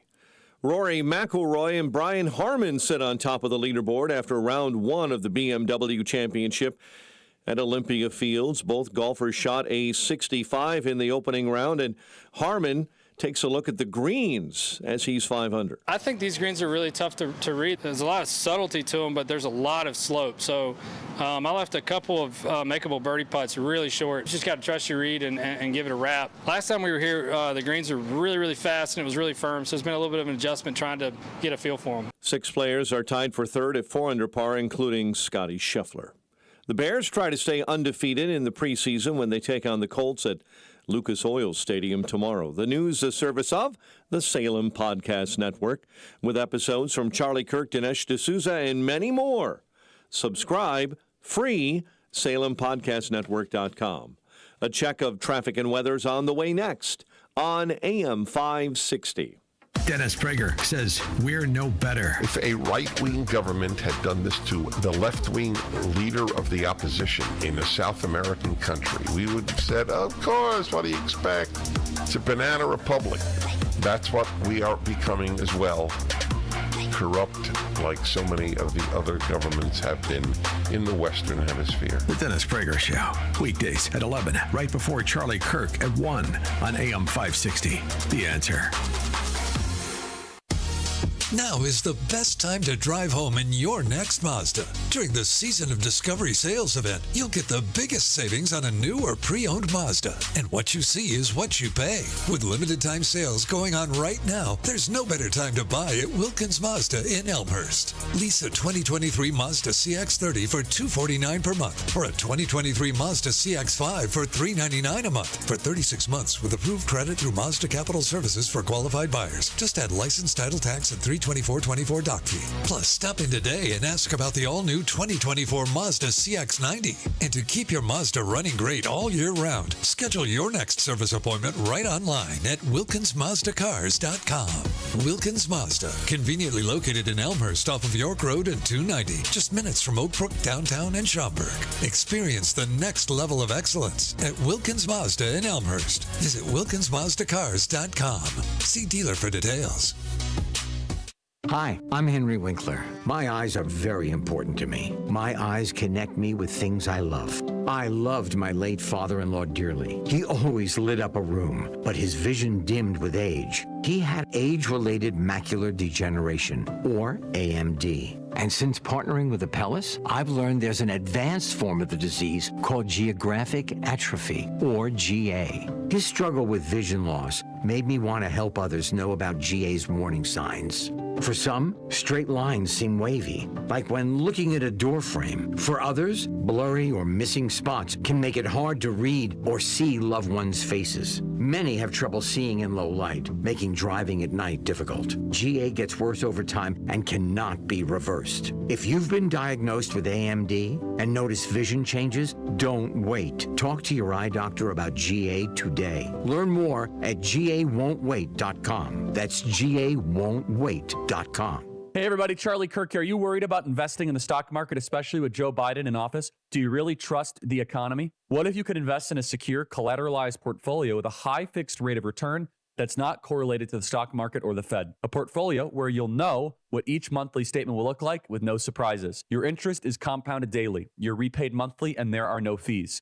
You can turn your income on or off, compound it, whatever you choose. And get this, there's absolutely no loss of principal if you ever need your money back. Just go to investrefy.com. That's invest, the letter Y, then refy.com, or call 888 YREFI 888-YREFY24. You can earn a fixed rate of return or up to 10.25%. Just call 888-YREFY24 or go to investyrefy.com and tell them Charlie Kirk sent you. Cable news. Noisy, out of touch, on repeat. Tired of all the lookalikes? So are we. Salem News Channel is here to change the game. Streaming 24/7, free on your TV with the greatest collection of conservative voices. Home to Dinesh D'Souza, Andrew Wilkow, Brandon Tatum, and more. Like you, we say what's wrong and what's right. Unfiltered and unapologetic. Salem News Channel. We're the answer to the mainstream media. Learn more at snc.tv. Hire with minimal effort and max speed with Indeed. Their hiring solution platform helps you attract, interview, and hire candidates efficiently. Visit Indeed.com/credit. 6:39, Team Hochberg Traffic Center time is a service of Lowe's. Lowe's knows how to save pros time and money right now. Take up to 40% off select bathroom vanities. Plus, get free local truck delivery. Lowe's knows pros. Offer valid through 8/23 while supplies last. Selection, of course, varies by location. The Kennedy stop and go right now. Montrose to Chicago, 32 in from O'Hare.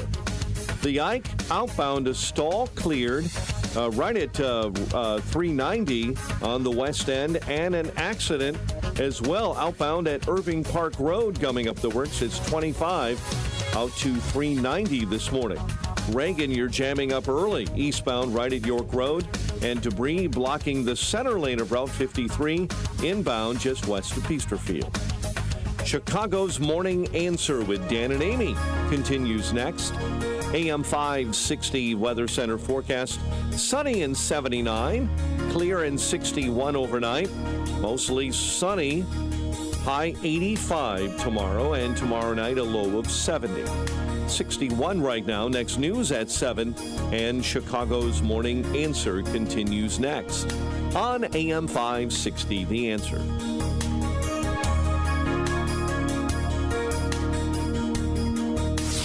This hourly segment is brought to you by the Alpha Wealth Group, bringing the trilogy of estate, tax, and investment planning together. Visit alphawealthgroup.com for a free report. Listen to AM 560 The Answer online at 560theanswer.com, on the AM 560 mobile app, on your Alexa-powered smart speaker, and on TuneIn, iHeart, and on Odyssey. Now, from the Signature Bank Studios, this is Chicago's Morning Answer with Dan Proft and Amy Jacobson. If you're looking for the latest news, insight into what it means, and the sharpest opinion, there's only one station in Chicago where you can turn, and it's this one. We're AM 560, The Answer. Top of the morning, Dan and Amy. Homer Township, Will County, conservative area. They've got a bit of a issue with the local elementary school art teacher who was retained last year. This dude, who I think identifies as a female, goes by the name Chris Martin, at least on social media. Fox Chicago picked up on the controversy out there in Homer and talked to some parents who aren't happy about Chris's social media posts and what they may indicate about what Chris will be instructing their kids on in the classroom. According to this art teacher appears to have been hired over the summer. Was supposed to teach art in 4 different elementary schools here in the Homer 33C school district. But today, the first day of classes, art class was canceled.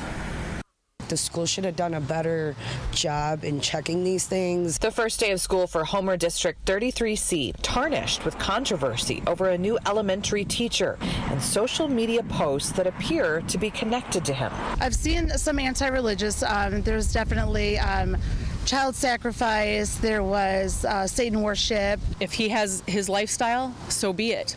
But that is not going to be put onto our children. Some parents tell Fox 32 safety may be of concern. At first, I didn't think anything of it. They were talking about religion, and I'm not.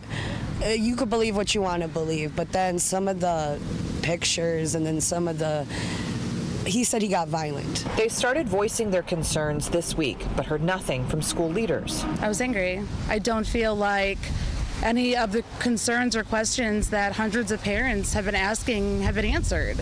And I think that is just to shut us up. The district did respond Thursday afternoon, the superintendent saying in part, quote, while the district cannot speak on matters of personnel for individual employees, I do want parents to know that I've heard your concerns, understand the issues highlighted by the community, and am investigating the situation. He was even hired in the first place, shows that the discernment of the people that hired him needs to be checked. Yeah, that last comment is spot on. 312-642-5600, turnkey.pro answer line. 646-368, turnkey.pro text line. You should see some of his social media posts. Pretty graphic.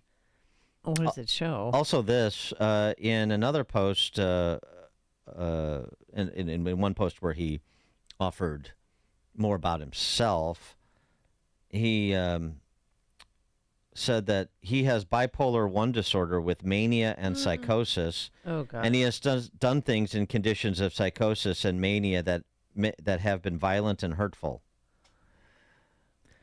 With all the assistant superintendents and assistant superintendents and principals and assistant principals and deans of students and assistant deans of students and HR, can these government schools, anybody over there do like a properly vet people? Do a Google search? Yeah. Do you do the simple. basics? Yeah. Yeah. So there's that. There's also this. His LGBTQ2 spirit plus advocacy. It complains about LGBTQ people, offers the canard that somehow LGBTQ people are being targeted specifically for violence, and they suffer violence at a greater rate than non-LGBTQ, which isn't true. But anyway, he goes on to say, let's continue to send a message to Will County and the surrounding counties. They thought that the revolution wasn't going to come to their quiet little white-collar town. Well, they were wrong. We're already here, and we demand never be forgotten again. You thought the revolution wasn't going to come to your quiet little white-collar town. And then it does. Right, but I mean, that statement, that doesn't raise any questions in the minds of school board members or school officials. Parents, of course, being the last to know, but at least at Homer 33C, you have some parents speaking out. One of them is the mayor of Homer Glen. She's Christina Knightski, and she joins us now. Christina, thanks for being with us. Appreciate it. Thanks for having me. So give us, you're a parent in addition to being the mayor of Homer Glen, one of the communities impacted here. So give us your perspective on this teacher and what we know about him identifying as her, just based on his own social media posts. Yeah, as a parent, it was a little alarming to read some of those posts, especially in the position I'm in, when he talks about, coming to Will County and exactly what you just said. Being the mayor, my husband being a commander at the Will County Sheriff's Office, I just don't feel comfortable with my children being in the classroom of this art teacher. My phone has been inundated with phone calls from parents. The school board is working extremely hard to figure this out. I heard you guys say, who does the backgrounds or, if they check the social media. Part of the problem is there's a lot of fake profiles, different names being used. Well, I don't know if... Well, yeah, but you can say, we did a Google search on you, Chris. Are these your posts? Is this you? True. I do think maybe the ball was dropped somewhere in that HR department or whoever does the hiring over there. Mm-hmm. I think when you're working in a school district, though, or hiring teachers, you need to be very thorough. In our day and age, you need to be very thorough of who you hire. Absolutely. And do you have any of your kids in this school, in this class? Yeah, I have a daughter who's 7 years old. She goes to, I don't want to say what school she goes to right now, but yeah, she would be in that classroom. And I also have a 4-year-old son who has cerebral palsy as well, who will be in that classroom. Well, are you going to allow that teacher to teach your kids? No, I actually called the school right away when I found out as a parent to see if there was an opt-out option, and I was told they don't believe you can opt out of art. And I said, well, my children do go to therapy, and I said I would make their therapy time at that exact time. Yeah, I mean, this other thing, too, about this guy saying that this is him volunteering it. Bipolar 1 disorder with mania and psychosis, and I've done things in conditions of psychosis and mania that have been violent and hurtful. That seems to me, as a school board, as a superintendent, as a principal, something you'd want to explore with somebody who's going to be in a classroom full of 7-year-olds. I was told mental illness is a protected class. However, when you say something like that, they talk about triggers. I mean, who knows what would trigger somebody to do something to our children? I mean, our children are our most sacred residents in Homer Glen. As you can tell, this community rallies around their kids. And I don't want anything happening. I mean, they talk about red flags. Look for red flags. Well, guess what? Our parents look for these red flags. And that's exactly what I see as a bunch of red flags. I know. They keep saying, if you see something, say something. But where did this... Okay, I see your social media posts. Yeah. But where is this person from? Where did he work prior to this? Do we know anything about him? He was in Worth. He was in Worth, Illinois? Yeah, District 127, yep. And I don't know if you've heard this or but, the rumor mill is churning, and I heard that he was terminated from employment in Worth because he was showing kids inappropriate art. Yeah, you know how the rumor mill goes. I've heard that. I've heard a lot of different things. Obviously, don't have any proof of that, but that's the rumor, yeah. All right. Well, I mean, from some of the posts that are circulating, you could see, I mean, that they're inappropriate. They'd certainly be inappropriate for children. And so if you showed them even his social media pages, that would be showing them inappropriate art. But I guess we'll have to see. So, I mean, in terms of going forward, obviously you're the mayor. You're not in charge of the school district. You're not in charge of the school board. But you're suggesting there's communication going on between municipal officials and school officials about this, and you anticipate there's going to be some sort of a public comment beyond that sanitized statement you heard from the superintendent in terms of resolution of how the school district's going to handle this sometime soon? Yes, we have the township, the village, and the school district have been in communication, I believe, since Tuesday.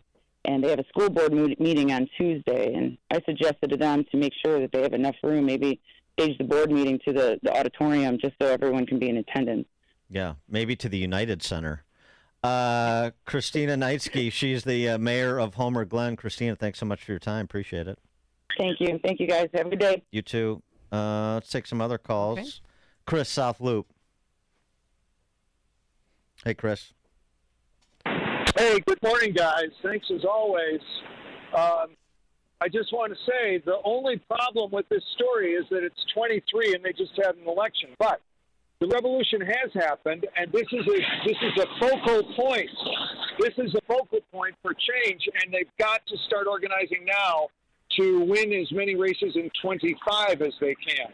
And I'll tell you a couple other things quickly. Number one, what this means is that there is a lot of other bad stuff going on underneath, the visibility of the average person out there in Homer. And number two, take a look at the state of Illinois. We don't cause people who have transgressed to lose their certification. You've got an enormous number of folks who have been fired for cause, and they just pop up, and that leads to the final. I can tell you exactly how this guy got his job. It wasn't through HR. It was through friends. Yeah, these guys. There is a real network that will. They find out their friend Joe Schmo got into trouble in Worth, and then they find a place for him wherever it is.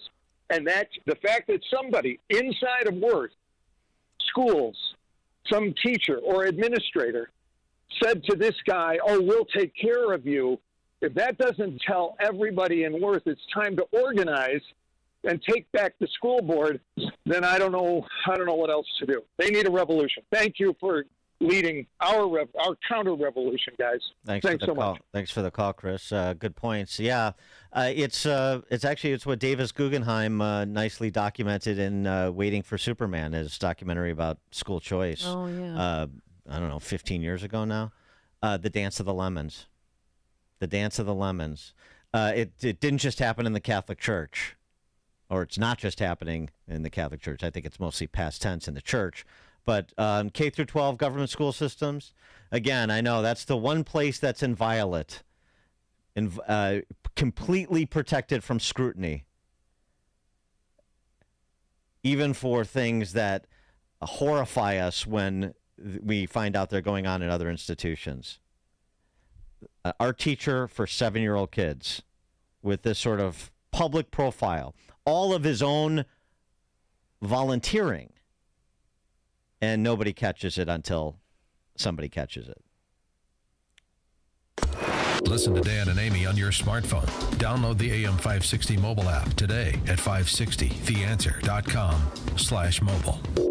It took a panicked run on a major bank to lead to the second biggest bank failure in U.S. history. And Moody's just downgraded the entire U.S. banking system from stable to negative. Just a reminder why many people diversify their portfolios with something tangible, something that doesn't need bailing out, something that can't vanish into thin air. Learn the truth in Swiss America's shocking report, The Secret War on Cash. This all-out war against cash is a war against the Constitution, against all freedom-loving Americans. You must read The Secret War on Cash. Get your free copy by calling or texting 800-630-1495. That's 800-630-1495. This all-out war on cash, digital forms of currency too, is growing daily. So please get and read The Secret War on Cash, free to Salem listeners by calling or texting now at 800-630-1495. Make sure you mention Salem when you call or text 800-630-1495. Are you considering a unique way to enhance your investment knowledge this year? Then sign up today for the all-inclusive Eagle Financial Publications Cruise. Along with our trusted partner, The Money Show, we're setting sail this December to explore some of the most beautiful and unspoiled destinations in the Caribbean. But this is no ordinary vacation. It's a chance to learn from top Eagle financial experts like best-selling authors George Gilder, Mark Skousen, and others who will be hosting a series of workshops and seminars throughout the trip. Imagine lounging on the sun deck while discussing investment strategies with like-minded individuals, or enjoying a gourmet dinner at the same table with one of our leading financial authorities. This once-in-a-lifetime cruise is a perfect way to combine education and relaxation to achieve your investment goals. This cruise will sell out quickly, so visit EagleFinancialCruise.com today to learn more and to secure your cabin. That's EagleFinancialCruise.com. Eagle Financial is a division of Salem Media Group. Balance of Nature, changing the world one life at a time. My son was saying, Mom, why are you paying so much for this? The supplement store has the exact same thing. And I said, no, they don't. You know, because he was telling me that they have similar products as Balance of Nature. But then when he came over to my house and he looked at the label of the Balance of Nature about all the, ingredients and everything, he realized, oh, yeah, this is a superior product. Start your journey to better health with Balance of Nature. Call 1-800-246-8751 or go to balanceofnature.com to get 35% off your first preferred order with free shipping and our money-back guarantee. That's 1-800-246-8751. Go to balanceofnature.com or call 1-800-246-8751 and get this special offer by using discount code CHICAGO. Have you been struggling to find an easy, safe, and secure document scanning solution for Salesforce.com, Microsoft 365, SharePoint, or OnBase by Highland? Your struggle is now over, and it's time to get your documents and operations into the 21st century. With IoT Smart Connected Scanning, it's easy to turn physical paper into digital documents and have them directly uploaded to the cloud with IoT Smart Connected Scanning from IDT. And you don't need a degree in computing or IT to make it happen. Using QR code technology uniquely configured for your specific business, anyone can set the IoT smart connected scanning device up in 5 minutes or less, saving your organization money and valuable time.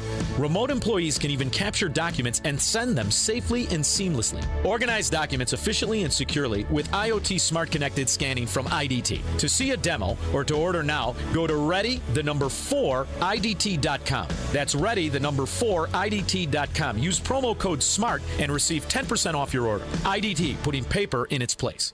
Hi, I'm Henry Winkler. My eyes are very important to me. My eyes connect me with things I love. I loved my late father-in-law dearly. He always lit up a room, but his vision dimmed with age. He had age-related macular degeneration, or AMD. And since partnering with Apellis, I've learned there's an advanced form of the disease called geographic atrophy, or GA. His struggle with vision loss made me want to help others know about GA's warning signs. For some, straight lines seem wavy, like when looking at a door frame. For others, blurry or missing spots can make it hard to read or see loved ones' faces. Many have trouble seeing in low light, making driving at night difficult. GA gets worse over time and cannot be reversed. If you've been diagnosed with AMD and notice vision changes, don't wait. Talk to your eye doctor about GA today. Learn more at GAWon'tWait.com. That's GAWon'tWait.com. AM 560, The Answer. Looking at the social media posts of Chris Martin. How did they let this guy get hired? Yeah. Wow. All right, coming up on Chicago's Morning Answer. Bret Baier at 7:07. He's supposed to host a debate, Republican presidential debate next week, but Trump has asked all the candidates to withdraw, so will there even be a debate? We'll start there with Bret at 7:07. But now let's head into that newsroom. Here's Mike Scott. A Chicago group wants Chicago gang members to cease fire throughout the day. WIND Chicago News Time, 7 o'clock. Controversy in the Hawaii disaster response. I'm Dave Anthony, Fox News. The Maui emergency management chief has resigned as of yesterday evening, stating health reasons of all things. Fox Weather's Robert Ray in Maui, where it's still 111 dead, and crews keep searching the wildfire ashes around Lahaina for hundreds still unaccounted for. There'll be more fallout as this continues, as residents are looking for answers as to what happened, how it started, and why alarms didn't go off, and why their town of 12,000 people is literally gone. The now ex-emergency management leader Herman Andaya defended not sounding the warning siren, saying they're for tsunamis and would have sent people inland toward the fires. Hurricane Hillary is big now, a Category 4 churning toward Mexico, on track to be a weaker tropical storm when it hits Southern California and moves on up early next week. And Fox meteorologist Adam Klotz worries about flooding. It is already picking up a whole lot of rain, a whole lot of moisture with it, and that is going to be what really causes the problems. This ultimately running all the way up into the Pacific Northwest by Tuesday morning, winds down to 30 miles an hour. Former President Trump wants to push back his federal trial in the 2020 election indictment to April 2026, telling Fox Business' Kudlow. They want to suppress your voice. They don't want you to ever talk about an election. If you talk about an election, they want to put you in jail. He's canceled a Monday news conference the former president had said would exonerate him in the Georgia election indictment, claiming to have proof of fraud. Instead, Trump lawyers want that included in legal filings. Federal prosecutors want members of the Proud Boys convicted over the Capitol riot to get 20 to 33 years in prison at sentencing later this month, calling them terrorists. The manhunt's over in Houston, Texas for the accused gunman who critically wounded a sheriff's deputy Wednesday. But when they found Taryn Green... As they began to make entry into the home, they were greeted by gunfire. Harris County Sheriff Ed Gonzalez, 2 marshals, and another deputy were injured before they arrested Green. America's listening to Fox News. 60 degrees, 7:02 is our time. On AM 560, The Answer. Good morning. I'm Mike Scott. A key Republican lobbyist took the witness stand Thursday in the federal perjury trial of ex-House Speaker Mike Madigan's former chief of staff, Tim Mapes. Nancy Kimmy was scheduled to testify following testimony this week from ex-state rep Lou Lang. Prosecutors are getting set to rest their case. No one is in custody after a 7-year-old boy accidentally shot himself on Chicago's west side. The child playing with a handgun in an apartment bedroom when it went off, striking that child in the hand. 2 weapons were found inside of the home. There's skepticism this morning after a Chicago community group called on gang members to cease fire from 9 a.m. to 9 p.m. in one hard-hit neighborhood. And this activist doesn't think any ceasefire pleas will do any good with gangs. When they look at it, they're going to be like, who did this, who said this, and they would laugh it off. People in the Rogers Park neighborhood say they're living in the middle of a gang war, and no amount of pleading for it to stop has helped. Illinois Republicans not talking about former GOP President Donald Trump at the state fair. I'm always so curious as why is it always about Donald Trump? Here we are in Illinois. Let's talk about Illinois. House Minority Leader Tony McCombie. Later on, Don Tracy, the chairman of the GOP in Illinois, said their plans include the suburbs and even the city of Chicago for 2024. A grade school on Chicago's southwest side now bears the name of a White Sox great. School formerly known as McClellan Elementary has been renamed Minnie Minoso Academy. But knowing that the charge to honor Dad was student-led and community-led makes this all the more meaningful. Minoso's son Charlie Rice Minoso was on hand for the renaming. Rory McIlroy and Brian Harmon sit on top of the leaderboard after one round at the BMW at Olympia Fields. McIlroy on not hitting the fairway. Only hitting 3 fairways today and coming out with 65 is a bit of a bonus. But, with the golf course being so soft, it's almost an advantage to be playing out of the rough going into some of these greens because the ball's not going to spin. 6 players are tied for third, 4 under, including Matt Fitzpatrick and Scotty Scheffler. Cubs in Kansas City this afternoon. Sox take on Colorado this weekend, and the Bears will take on the Colts tomorrow at Lucas Oil Stadium. The news service of the AM 560 mobile app. Download the AM 560 mobile app, 560theanswer.com/mobile. A check of traffic and weather on the way next on AM 560. Dennis Prager doesn't see the outrage. This is the greatest assault on womanhood in modern history. Women don't give birth. Anybody does. You're not special. You don't give birth. You're not even a mom. You're a neutered birthing parent. And what feminist group has opposed this? Can you name a prominent feminist in the Democratic Party who has? The Dennis Prager Show, weekdays at 11, right before Charlie Kirk at 1 on AM 560. The Answer. Hi, this is Steve. I'm in Italy, away from my business. But I'm not worried about the office or my absence from it. I'm confident because I've got Turnkey on my side. They've helped me solve several problems for my business, so I can finally relax for a bit while I let the business work. Not only did Turnkey help with my IT problems, their expert team gave me a custom consultation that found additional profit centers in my company. They've helped me focus on a new direction for my business. It's not easy to relax when you own a business, but with our partnership with Turnkey, I feel confident, resolved, and ready to deliver. Now, I'm going to relax, have a Peroni, and depend on the direction Turnkey has helped me embrace. They can help your business too. Visit turnkey.pro to start a conversation today. That's turnkey.pro. The pros at Turnkey share your values. They know IT and they know small business. They're Chicagoland's small business champions. Visit turnkey.pro to book your appointment today. That's turnkey.pro. There are more identity threats than you realize. Even if you monitor your credit, only a little personal info needs to leak out, like your social security number or password, for you to become a victim. LifeLock alerts you to threats you could miss. If your identity is stolen, a dedicated U.S.-based restoration specialist will work to fix it.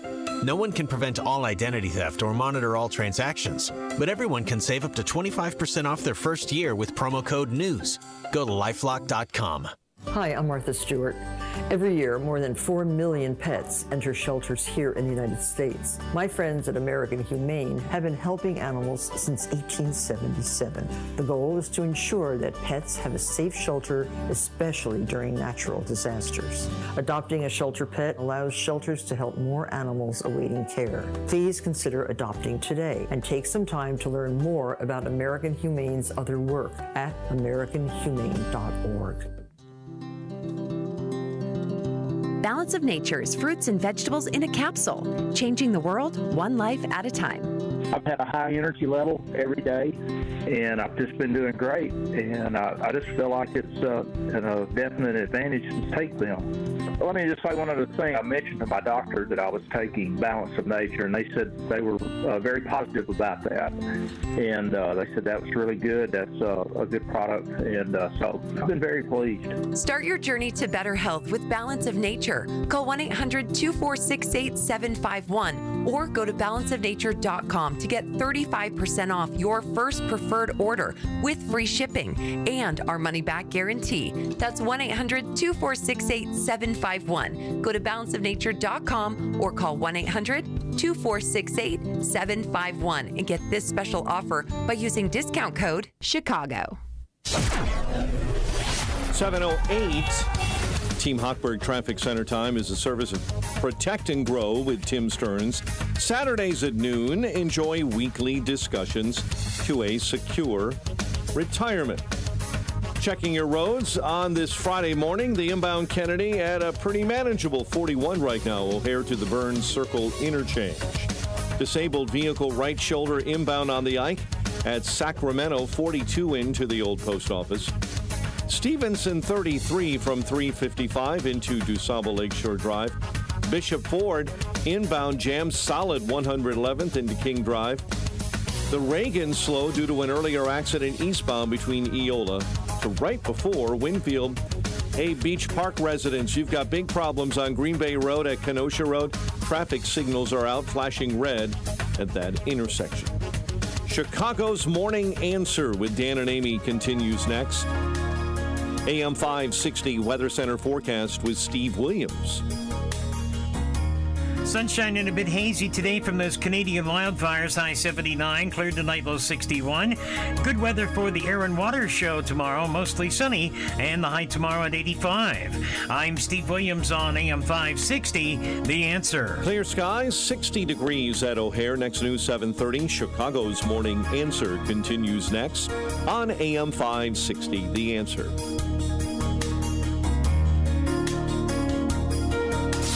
This hourly segment is brought to you by Wealth Health Radio with Joe Murphy, Sundays, noon to 1. Learn more online at mwmfinancial.tax. Listen to AM 560 The Answer online at 560theanswer.com, on the AM 560 mobile app, on your Alexa-powered smart speaker, and on TuneIn, iHeart, and on Odyssey. Now, from the Signature Bank Studios, this is Chicago's Morning Answer with Dan Proft and Amy Jacobson on AM 560. The Answer.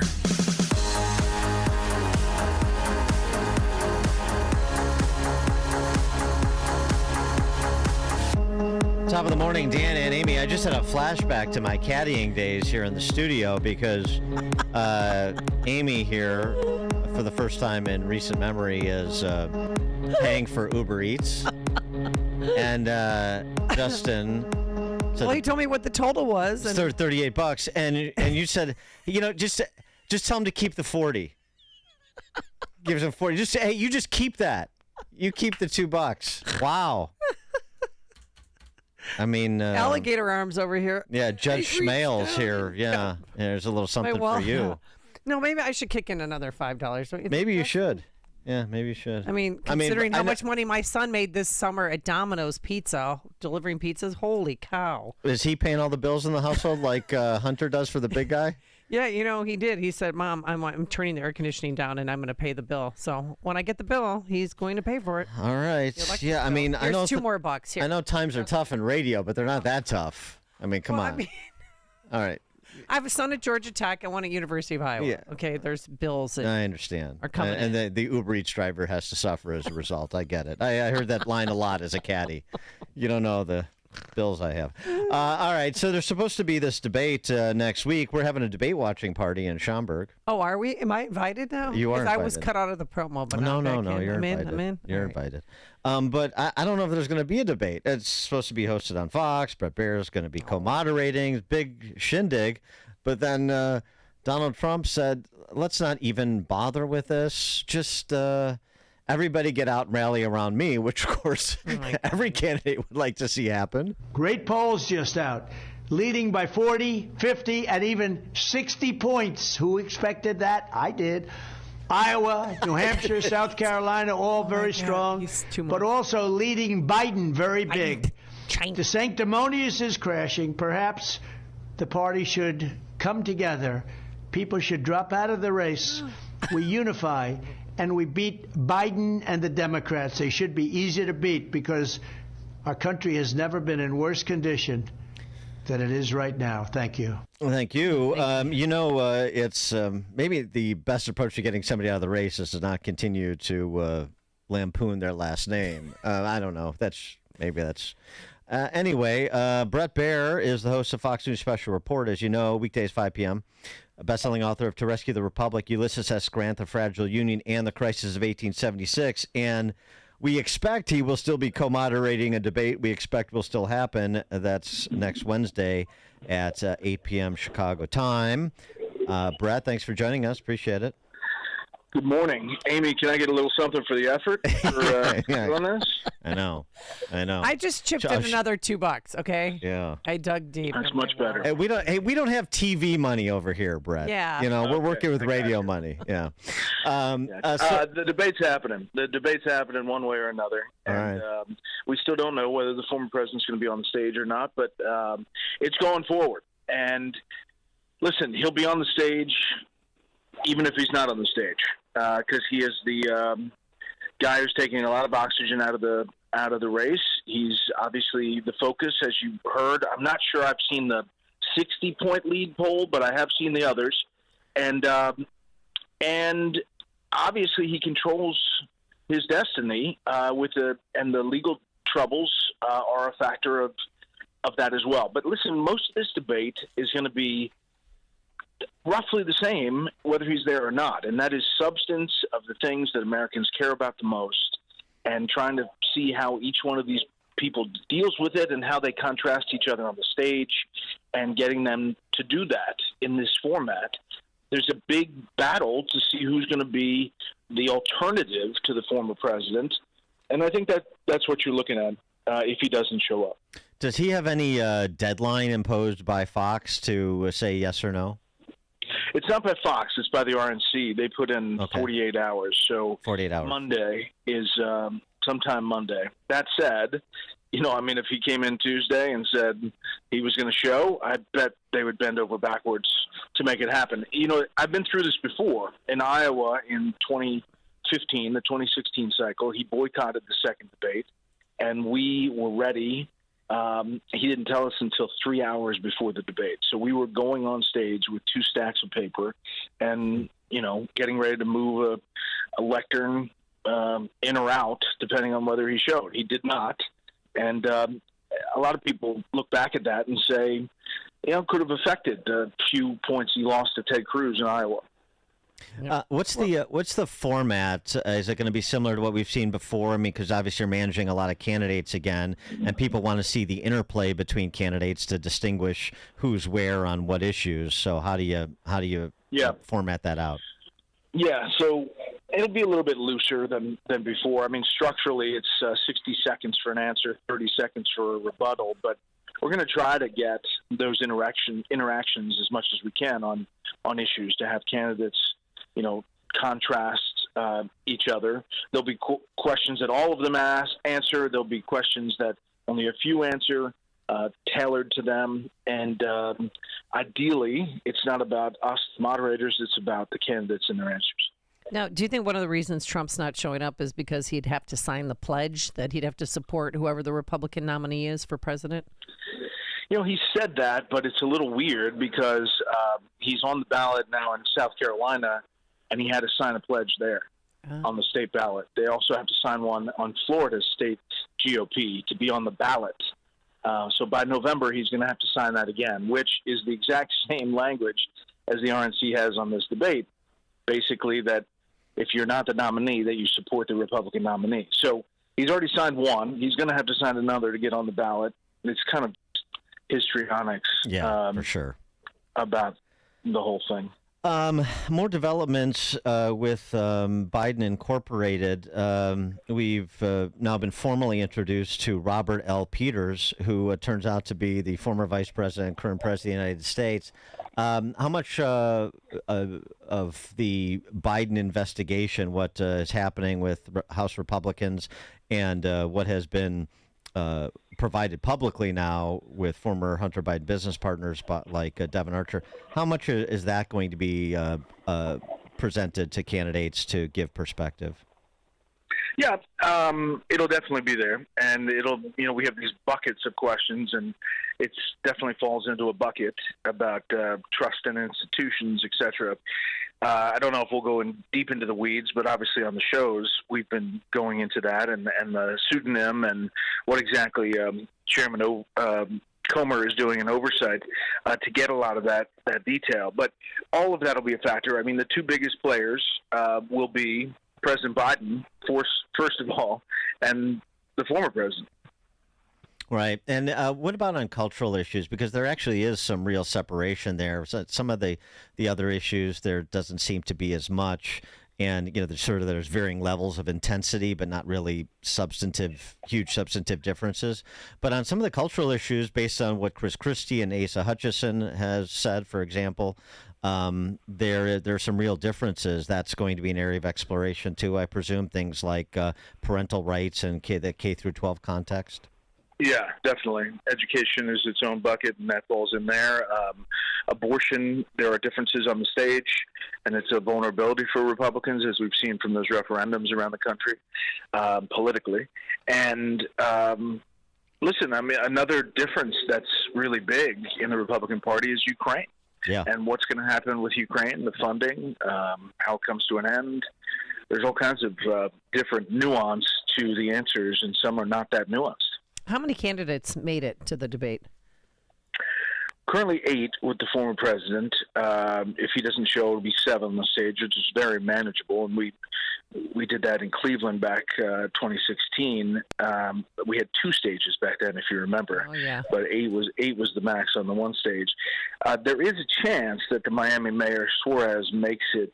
There's a poll coming out Monday where he could make it, but he's on the edge. So I think we're either going to have 8 or 7. Do you have any on this other debate that's sort of being negotiated against the backdrop of the debate that's happening Wednesday, DeSantis and Newsom? Do you have any look into that, or is that outside of your purview? Yeah, I'm not directly involved. I know Sean is kind of steering that, and it would be fascinating if it happened. I think there was some back and forth about audience and where it was going to be and all kinds of stuff. But both, in principle, have agreed to it, and I think it would be really interesting. That said, Governor DeSantis needs a moment. Yeah. The former president's right. He has had a rough patch here. His money's drying up. His numbers are going the wrong way, and so he needs to shore up and have a performance. And just on the Biden thing, I mean, your own sort of communication channels, do you still see the same? I've been asking people about this because it just seems like it's dissipating a bit. Maybe the ongoing investigations ramp it up, but do you see the same level of possibility, the same level of rumor mongering about Biden's future as the nominee in this process that you did a few weeks ago, or are people starting to relax on the prospect of replacing Biden? No, I don't think so. Okay. I really think it's about the same level, if not more. The more the drip, drip, drip on the investigation, even though you don't hear it on any other channel. Right. But there is real substantive stuff happening, and the special counsel is no joke, and is going to bring the tax charges and probably the gun charge in either D.C. or California. That's another trial. We're talking about 5 trials in the middle of this election, and a candidate who clearly is lost a step, and the Democratic Party knows that. So I've not heard any of the talk diminish at all. And it looks like he's not even campaigning like he did the last time around when he just sat in his basement during COVID. No, he's not bouncing around. He's clearly just doing a few events, and it's all teleprompter. There's not a lot of Q&A. He hasn't agreed to interviews. I mean, we've asked every week since he won South Carolina. That's how wow. I've asked for an interview. So, and he turned down our Fox Super Bowl interview. So we'll continue to hope, but hope springs eternal. It's just not springing. He is Bret Baier. He's co-moderating next week's Republican presidential debate. That's Wednesday, 8 p.m. on Fox. He's, of course, the host of Special Report, 5 p.m. Chicago time during the week, and the author of the bestseller, To Rescue the Republic. Bret, thanks as always. Good luck at the debate. Okay, thanks, guys. Thank you, and he joined us on our turnkey.pro answer line. It's what Chicago is talking about. It's Chicago's Morning Answer with Dan and Amy on AM 560. The Answer. At Signature Bank, going the distance for business banking customers is what we do every day. We understand that business owners have a strategic mission, a drive to succeed, a plan for growth, and don't have time to wait for a bank to respond. With Signature Bank, you not only have a banking partner that has roots right here in Chicago, but our decisions are made locally too. Signature Bank knows that when you have a question or problem about your business, you want answers. You need someone who will pick up the phone or respond to your text. You need someone who is always there for you. That's Signature Bank. We are a team that wants to get to know you and your business. Want to be Signature Bank's next success story? Give us a call today at 773-467-5630 or visit us online at signaturebank.bank. Member FDIC Equal Housing Lender.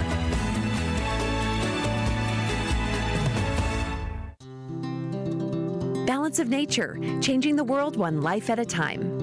My son was saying, Mom, why are you paying so much for this? The supplement store has the exact same thing. And I said, no, they don't. Because he was telling me that they have similar products as Balance of Nature. But then when he came over to my house and he looked at the label of the Balance of Nature about all the, ingredients and everything, he realized, oh, yeah, this is a superior product. Start your journey to better health with Balance of Nature. Call 1-800-246-8751 or go to balanceofnature.com to get 35% off your first preferred order with free shipping and our money-back guarantee. That's 1-800-246-8751. Go to balanceofnature.com or call 1-800-246-8751 and get this special offer by using discount code CHICAGO. Wesley Financial Group is not a law firm. Everyone knows the old saying, nothing lasts forever. Well, whoever said that obviously never bought a timeshare. Not only do your maintenance fees and assessment fees go on forever, they go up forever. I'm Chuck McDowell, founder of Wesley Financial Group. Over 10 years ago, I was a timeshare salesman. But once I saw the dark side of the business, I quit. I started helping folks get out of their timeshares. Since then, we've helped over 30,000 families by getting them out of bad timeshares. If your timeshare agreement goes on forever, if you were told timeshares are a great investment, or your maintenance fees will never go up, you have questions, we have the answers. Give us a call. I guarantee if we take you as a client, we'll get you out of your timeshare or you'll pay nothing. Call Wesley now for your free information kit. 800-839-8484. That's 800-839-8484. 800-839-8484. Did you know that St. John's Lutheran School in Lombard is the only school in the entire state of Illinois offering the renowned Hillsdale College K-8 curriculum? Attention parents in Lombard, Glen Ellen, Wheaton, Downers Grove, and surrounding areas. Are you searching for an exceptional educational experience for your child? Look no further than St. John's Lutheran K-8 School, where academic excellence meets strong Christian values. At St. John's, our partnership with Hillsdale College ensures that your child receives a rigorous K-8 academic experience. What sets St. John's apart is that we recognize the concerns many parents have about the radical woke agenda infiltrating public schools. That's why we're dedicated to providing a nurturing environment that promotes the Christian faith, traditional values, and critical thinking. The Hillsdale College K-8 curriculum, combined with our focus on our Christian faith and character development, will be a game changer for your child's K-8 education. Visit us online at stjohnslombard.com. Give your child or grandchild the gift of a faith-based Hillsdale College K-8 curriculum-based education. That's stjohnslombard.com. AM 560, The Answer. Dan and Amy, you know what? The BMW in town this weekend at Olympia Field. Rory McIlroy, Brian Harmon, co-leaders after round one. I knew the rain was going to soften up that course and they were going to shoot scores they wouldn't have otherwise shot. Very upset about that. Anyway, I digress. I wanted to just point to a community within the golf universe that is going through some struggles right now. And Club Pro Guy has helped us identify this community. And I hope after hearing his appeal, you'll join me in providing support. Swing low, sweet chariot, coming to carry me home.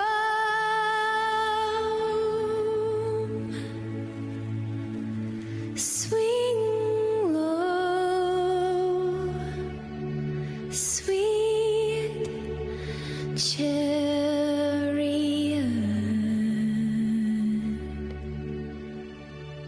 Women are losing access every day to private and semi-private golf clubs. Good-looking, middle-aged women, just like this one. But with your prayers and a financial contribution of $59, we can save them. Nothing ever quite prepares you for the stories these women and thousands like them tell about their loss. That's why I created the Second Hole Foundation.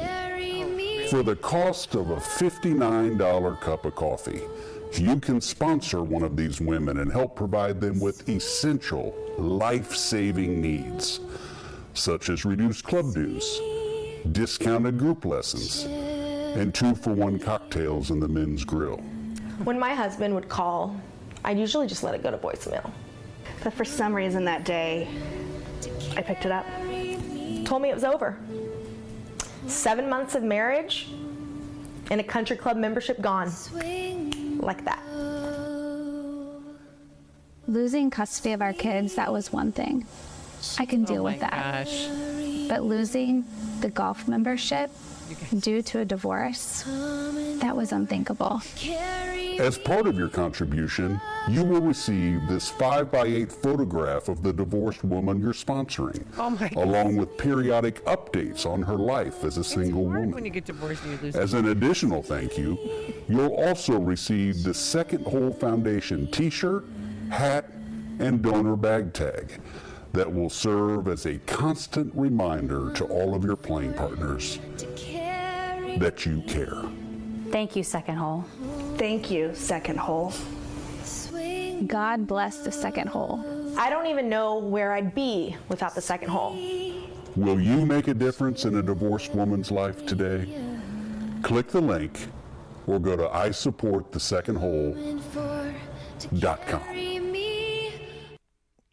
Oh, but sorry, it's a little emotional. Hey, you're okay over there? Yeah, I was Are you going to sponsor a divorced woman? Oh, yeah. Oh, yeah. Who wants to keep her club membership? It's hard. I mean, I actually know somebody who did not want to get divorced because she didn't want to lose her membership at the golf club, which was important to her. I so appreciate Club Pro Guy's donor leadership. That's what I'm saying. That's real philanthropy he's talking about. All right, coming up on Chicago's Morning Answer. At 7:37, we'll talk to Glenn Reynolds, professor of law, University of Tennessee. You also know him from his Instapundit blog. We'll talk a little trans. We're still waiting for the Nashville Shooters Manifesto. We ever going to get it?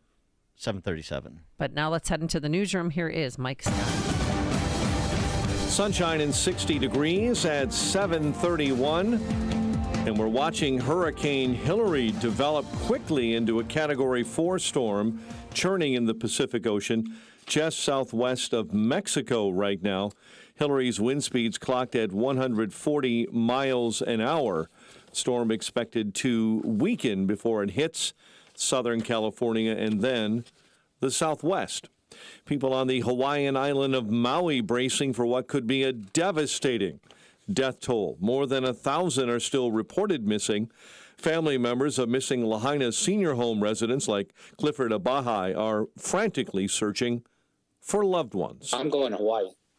I'm going to find out information. I'm going to look people in the eye, and I'm going to, straight out ask them, what's been done.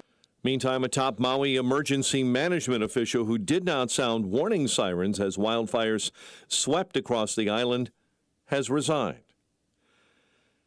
The Biden administration has approved sending F-16 fighter jets to Ukraine.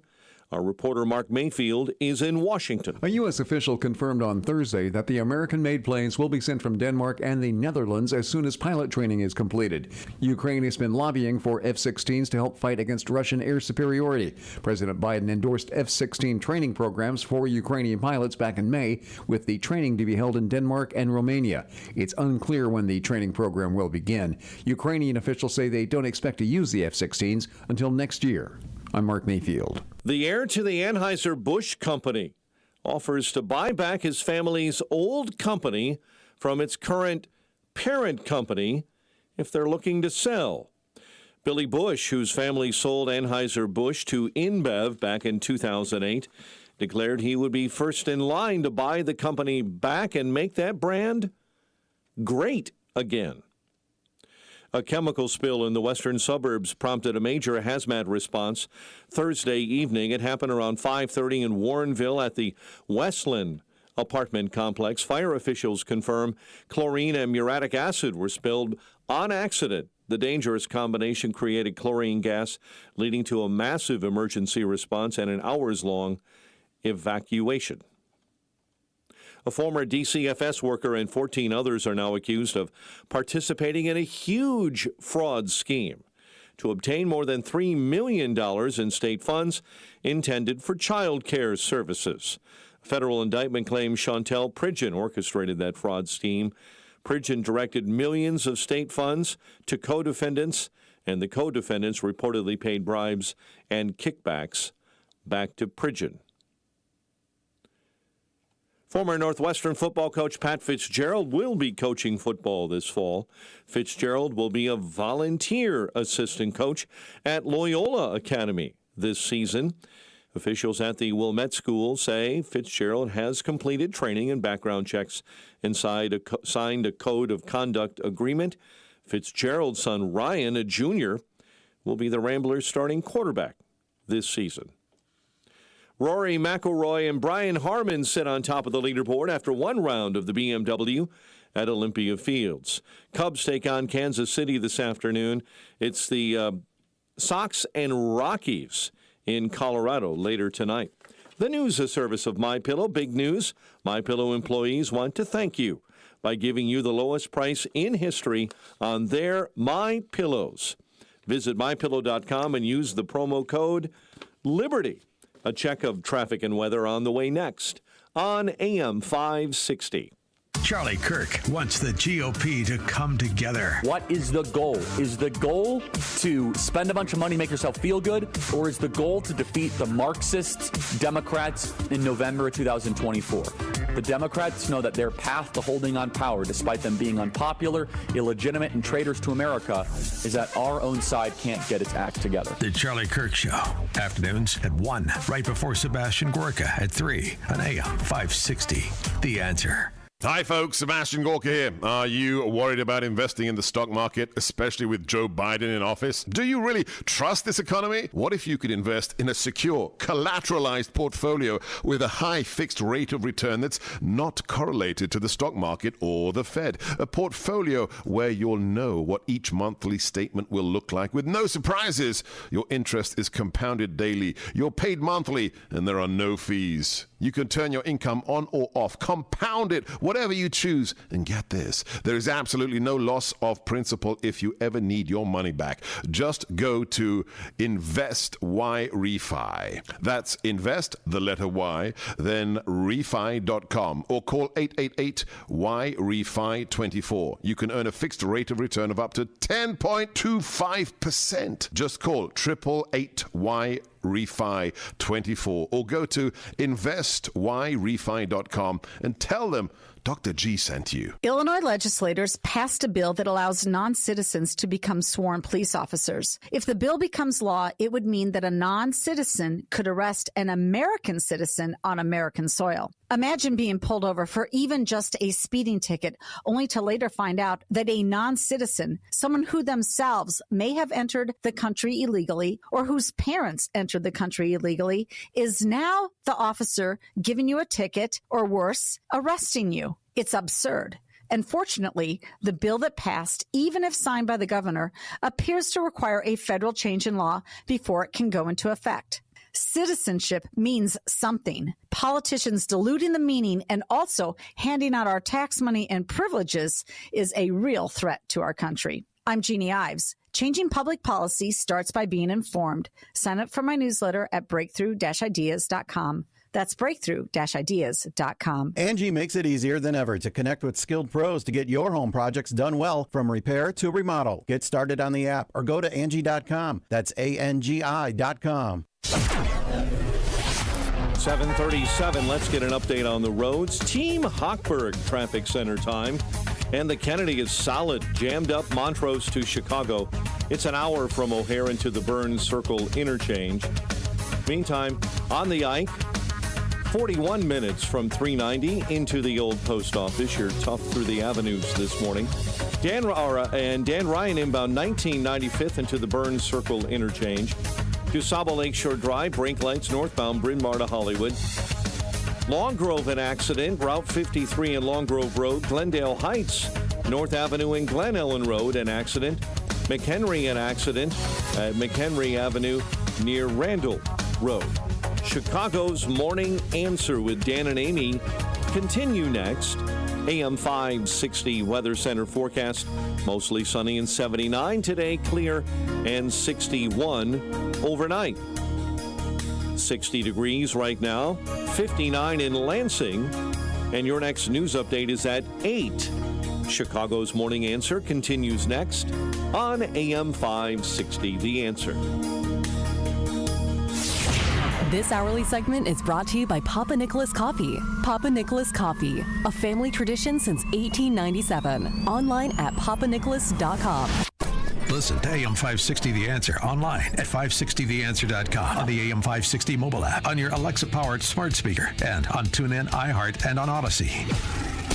Now, from the Signature Bank Studios, this is Chicago's Morning Answer with Dan Proft and Amy Jacobson. Only the biggest stories, only the biggest guests, and only the biggest opinions. This is AM 560, The Answer.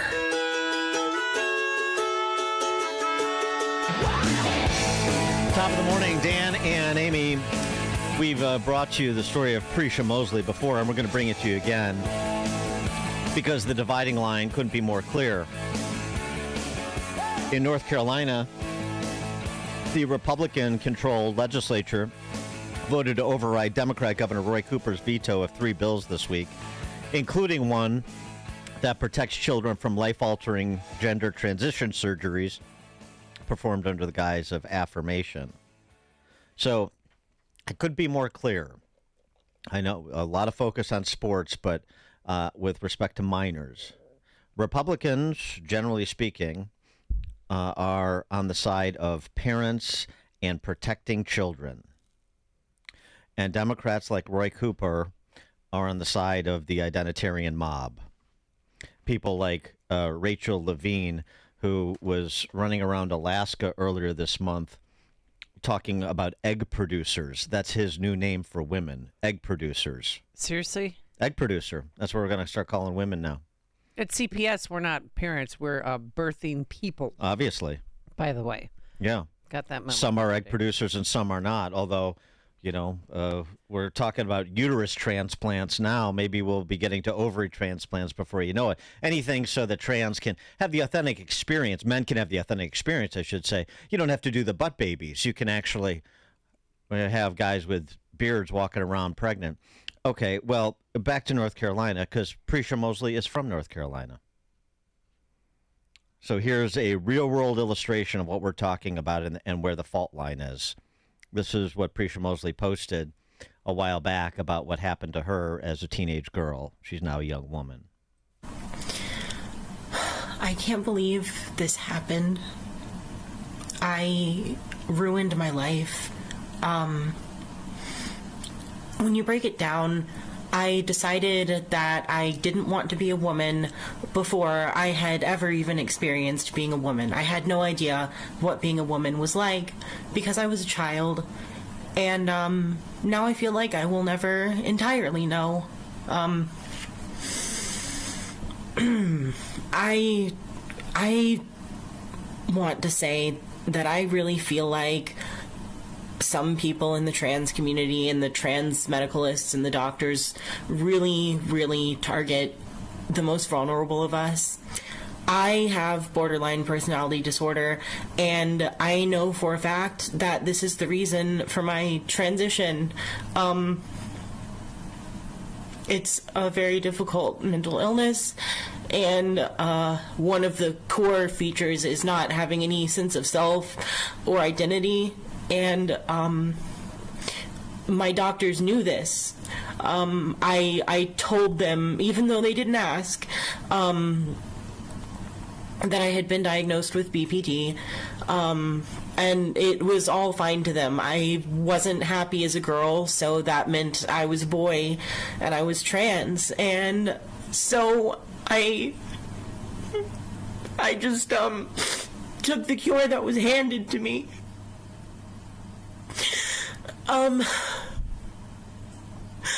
I was told that I was being given a cure, and I wouldn't want to kill myself anymore. And it wasn't true. I didn't want to cry in this video, but this is such a hard thing to talk about. I lost a lot of things to this, and I just hope that anyone else who's going through what I went through as a young girl will not be prescribed hormones and surgery because of other things. You know, there are so many mental health disorders that make you hate your body, and the solution isn't to change your body, it's to fix your brain, you know? I just don't want anyone else to ever feel this way. I lost my voice, I lost my chest. I don't know if I'm going to be able to have kids. I feel like no one wants to date me or love me because I'm ruined. It's tough stuff, but you have to confront the reality of this.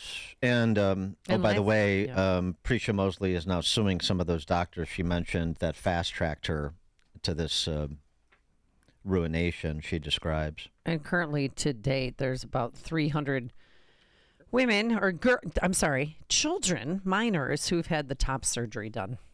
The point here too is that people like Prisha Mosley don't get any attention from sort of the larger culture, counterculturalists like us in the modern context, but from the larger culture, they are silenced. There's an intent to sideline the Prisha Mosleys and the Chloe Coles from telling their stories, and that's not right. And there's a desire to forget, to not address negative outcomes, and that is also with respect to school shooters even. That's how powerful the identitarian political outfit is. For more on that, we're pleased to be joined by Glenn Reynolds. He's the Beauchamp Brogan Distinguished Professor of Law at the University of Tennessee. College of Law. Tennessee. I don't want to say tech.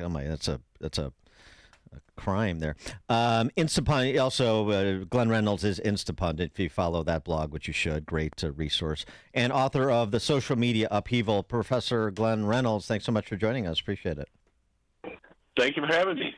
So you wrote recently about that manifesto we're still waiting for. The police in Nashville sort of said, we not going to release it right now. We may release it, but there was always sort of the feeling that they weren't going to release it. And we're talking, of course, about the Covenant school shooter. And because that shooter was trans, we're not getting that shooter's musings in a way that is very different had that shooter been, for example, a Trump supporter. Oh, there's no question that if this had been a Baptist Trump supporter who shot up a trans center or something, they would have put out everything they could as quickly as they could and then used it to blame everybody else who is a Trump supporter or a Baptist or whatever for this action, because that's what they do. And the reason why they're not releasing it now is that they don't want it done to them. The Audrey Hale story is interesting. She was not a student at the school. She was an alumnus. She'd been out for 10 years, roughly. Her mother was a big gun control activist. She was able to purchase firearms legally because her mental condition was concealed. It's now the stuff just isn't coming out. They promised they'd get it out soon. Initially, there was a big uproar from some LGBT plus groups that it might make trans people look bad. And as a result, it's just never come out. And there was a certain amount of attention to that at the time, and now it's kind of faded. But on Monday, we have a special session of the Tennessee legislature called by the governor because of that shooting. And the legislature is going to vote on proposals for mental health and gun control and all sorts of stuff, but in complete ignorance of what actually motivated the shooter, whose actual shooting was the reason for the special session at all. Yeah, I mean, so is there any effort by by political leaders, the legislature, the governor, to intercede specifically on this issue of providing this information to the public, making this information that's in the hands of law enforcement public record? A lot of legislators have called for this. There were some, in fact, who said they wouldn't support a special session if it weren't released. I think about 66, I believe was the number, issued a statement calling for the release. Governor Bill Lee, in a somewhat more muted fashion, has called for it to be released, but it's under the control of the Metro Nashville Police Department and the FBI, and they're just not talking. Well, what do you know about Audrey Hale? Like, how long was she identifying as a man, or for female to male transgender transformation? Do you know? I really don't. She had a history of mental issues going back prior to the trans thing, and had identified as trans for some time, but I haven't seen anything that said exactly when that happened. Well, the other thing, too, is this is also muted, of course, is that so this is one of a half a dozen incidents, shootings, violent attacks over the last 4 or 5 years that involve people who identify as something other than their biological gender.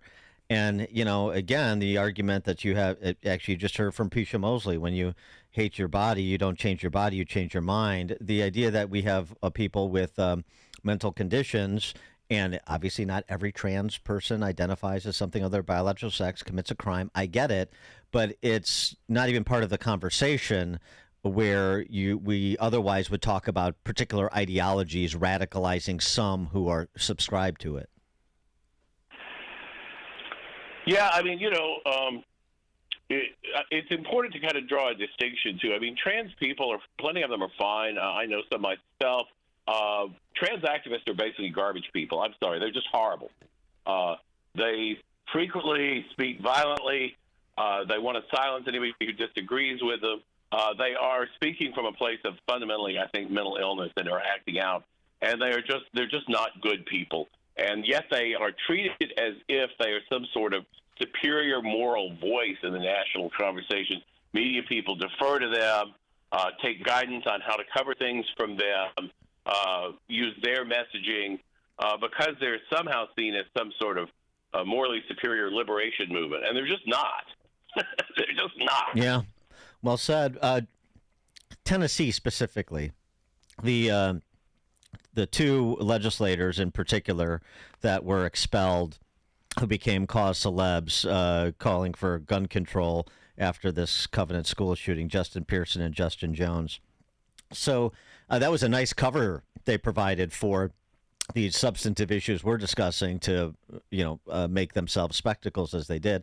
I wonder, so where is that at? Where are those two at? Where is that at? I don't really understand these legislators, running interference for an investigation into what actually happened and an understanding of what actually happened and what perhaps some of the motives were with respect to that shooting. Well, they've both been reelected in special elections. Their constituents supported them, which is not at all surprising when you consider their districts. I personally, I'm not the legislative leadership, but I would have just given them a terrible office and a worse parking place and take them off all their committees. That's usually how you deal with that sort of thing. But, the truth is, the reason why we don't know what happened is because the powers that be don't want us to know what happened. And the reason they don't want us to know what happened is that they think we would think and act differently if we did. And they don't want us thinking and acting that way. That's why they're keeping us in the dark. There's no mystery here as to what's going on. We may not know what happened exactly, what was in the shooter's mind and all of that, but we have a really good idea what's in the mind of the authorities as they do this kind of thing. Well, they must know something we don't. I'm sorry for interrupting, but they must know something that we don't know. Yeah, I think that's right. It's something that they don't want us to know. Right. Interesting though, just those two black legislators. If this was a shooting that took the lives of black individuals, you think they would be content with anything being withheld from the public that provides an understanding of motive or other details? Of course not. And for that matter, if they were white legislators trying to block an investigation with the races reversed, they'd all be called racist. Correct. And if they were expelled, everybody would be approving it. So, that's just how politics work in America now. There's a huge double standard. And this is just another example of that. And it's caused, there is a double standard because they can get away with it. And they can get away with it because the media is dominated by the left and Democratic messaging. And nowadays even sees itself as primarily an organ of Democratic messaging. They don't even pretend very hard to be independent now. They kind of brag on their role. I mean, you're a law professor. Is there anything that Governor Lee or Tennessee Republicans could have done that they have not done under the law to provide transparency here? That's an interesting question. Tennessee is not a state with an especially strong governor. And I don't think the governor has a lot of power over Metro Nashville police directly.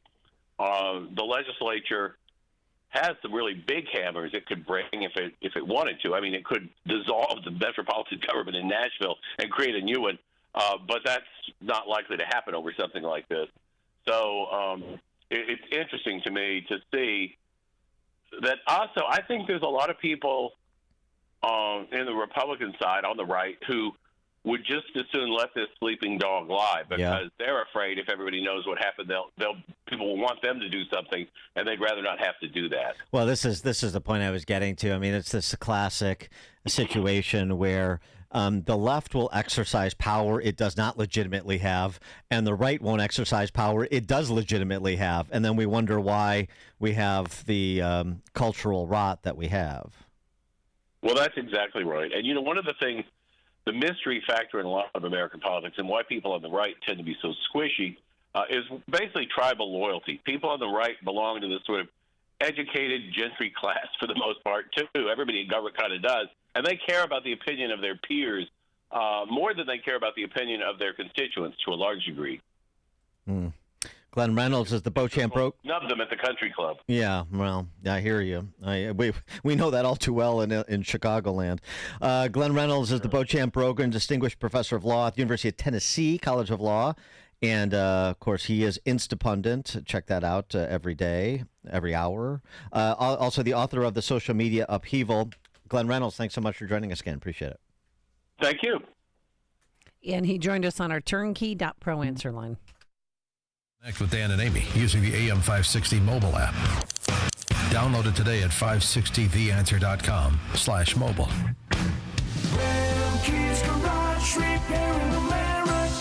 You've heard Remke's Garage commercials on AM 560, and now they specialize in servicing Sprinters and light-duty diesels. But the experts at Remke's also service Isuzu and Chevy low-cab forward trucks.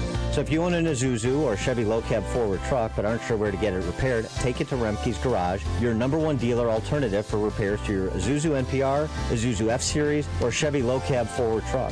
Whether gas or diesel, your truck is the lifeline of your business. That's why Remke's Garage offers free loaners while your truck is being serviced. They'll even pick up and deliver for your convenience. Remke's Garage has the factory scan tool to properly diagnose Isuzu and Chevy low-cab forward trucks. Their commitment to your business is backed with a complimentary maintenance plan and free 2-year warranty. Go to remkesgarage.com to learn more about their specialization in Isuzu and Chevy low-cab forward trucks and schedule your appointment today. That's Remkes, REMKES, garage.com. Barbecue bags and brews sound great right about now. But are you really ready to entertain on that dirty, oil-stained driveway or patio? No oil stain removal is too big or too small for Cabino Environmental.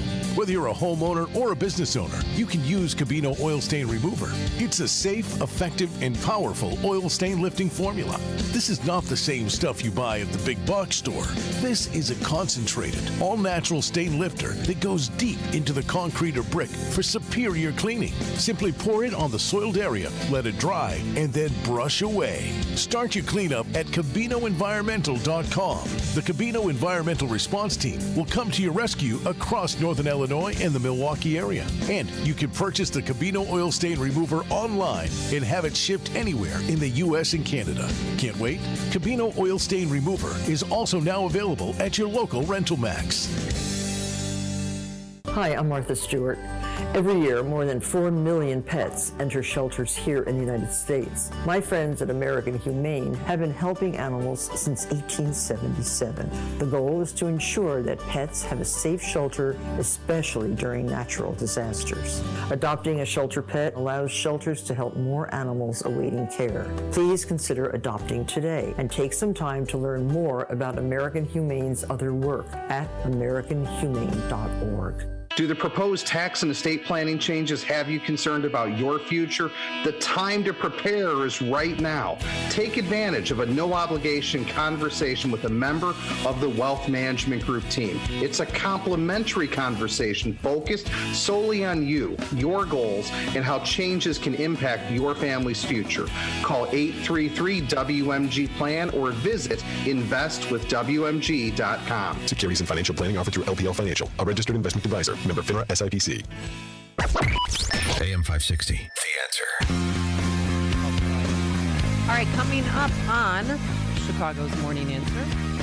We'll talk Maui wildfires, causes, and the all-of-government approach to saving the planet, and whether it's undermining the quality of people's lives or actually people's lives more existentially. Patrick Moore, co-founder of Greenpeace, at 8:08. And then later, 8:38, Open Mic Friday. But now let's head into the newsroom for news here at home and around the world. Here is Mike Scott. Good morning, Mike. A Chicago group wants gang members to cease fire from 9 a.m. to 9 p.m. Undercover officers arrest a major group accused of stealing cell phones at Lollapalooza. BMW Round 2 tees off today. Colts host the Bears this weekend. And WIND Chicago News Time is 8 o'clock.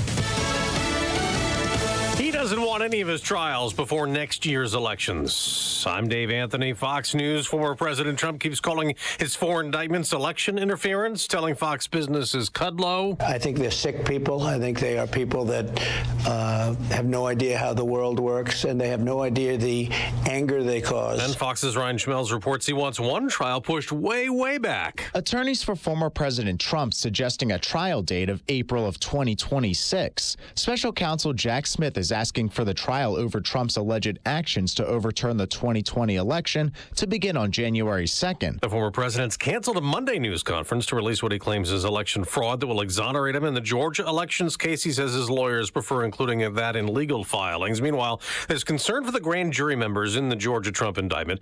Their names and addresses have been posted online, but it's not just them. The FBI's Atlanta office said emails sent to Fulton County officials and media outlets detailed threats against them. Some of those threats targeted Fulton County DA Fonnie Willis and her legal staff, as well as the county's sheriff. Fox's Gernal Scott. It's still 111 confirmed deaths in the Hawaii wildfire disaster as crews search the ashes for hundreds still unaccounted for. The chief of the Maui Emergency Management Agency, Herman Andaya, has resigned a day after he defended not using sirens to alert the public to the wildfire threat in Lahaina.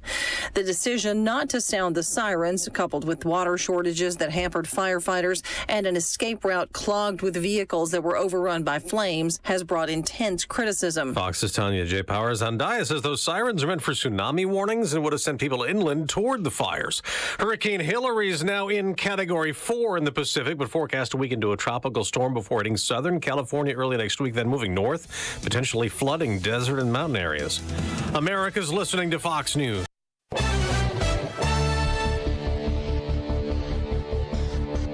We'll have sunshine for the bulk of the day. Clear right now, 60 degrees at 8:02 on AM 560, The Answer. And good morning. I'm Mike Scott. 6 were robbed at gunpoint at multiple locations on the city's north side overnight. Circumstances surrounding the armed robberies are similar, with victims describing the same weapon, vehicle, and the number of offenders involved. But police so far are not confirming that the robberies are related. Robbery spree began around 11:30 last night, ending about 2:45 this morning. The DuPage County top prosecutor says a suburban Chicago teen driving a stolen car that led police on a chase reaching speeds of 132 miles an hour before crashing the vehicle ended with that youth held in custody before his next court appearance on September 15.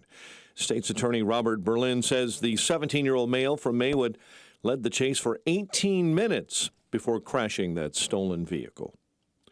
A key Republican lobbyist took the witness stand Thursday in the federal perjury trial of ex-House Speaker Michael Madigan's former chief of staff, Tim Mapes. Prosecutors plan to rest their case at some point in the next few days. Former Indiana Secretary of Commerce Brad Chambers is now part of the Republican field for governor in that state in 2024. He left the state job earlier this month amid speculation he would run, as Governor Eric Holcomb is term limited. Rory McIlroy and Brian Harmon sit on top of the leaderboard after one round of the BMW at Olympia Field. 6 players are tied for third. Cubs in Kansas City this afternoon, while the White Sox battle the Rockies in Colorado. The news service of the Salem Podcast Network. Hear the latest podcast episodes from Dinesh D'Souza, Trish Regan, and many more. Subscribe free, salempodcastnetwork.com. 8:04, time for the AM 560 Business Beat, a service of Signature Bank. Visit signaturebank.bank for all your commercial banking needs. Now the latest from the Fox Business Network. I'm Elizabeth McDonald, and this is the Fox Business Report. Futures are trading near their lowest closing value in about 2 months, with investors worried about rising bond yields and China's economic turmoil, with the People's Bank of China stepping in to help the yuan, which fell to a 15-year low. Chinese property developer Evergrande Group has filed for Chapter 15 bankruptcy protection in Manhattan. The filing comes 2 years after the company defaulted on its debt and set off defaults by smaller Chinese developers. Estee Lauder shares are falling in the pre-market after it offered soft guidance that lagged consensus. The cosmetics giant had a net loss of $33 million after earnings of $52 million. The numbers signal a slower than expected recovery in its travel retail business, mainly in Asia, and also easing demand in the U.S. That's your Fox Business Report. I'm Lillian Wu, invested in you. 8:05, a check of traffic and weather on the way next on AM 560. Charlie Kirk doesn't agree with his strategy in Ukraine. This is so evil what the American government is doing here. Not seeking out peace, not trying to end the conflict, but instead increase the temperature, increase the carnage, increase the slaughter. Ukraine's offensive is extremely unlikely now to make any progress. The Charlie Kirk Show. Afternoons at 1, right before Sebastian Gorka at 3 on AM 560. The Answer. Signature Bank is Chicago's fastest growing independently owned business bank. It's a bank where relationships still matter. I'm Dan Proft, and I know this because Signature Bank is my business bank. Hi, I'm Tony Dreyfus, founder and president of Metropolis Coffee Company and a proud new customer of Signature Bank. We're a 19-year-old specialty coffee roaster located in the heart of Chicago. Some of your favorite restaurants and cafes serve our coffee. As a small business manufacturer, we understand the importance of working with the right bank, and that's why we made the move to Signature Bank. We were tired of the impersonal service that our large bank had provided. A friend referred us to Signature Bank, and their team was on site to understand our operations firsthand. They provided us the working capital to continue our successful business operations and to fuel our ambitions for innovation and growth.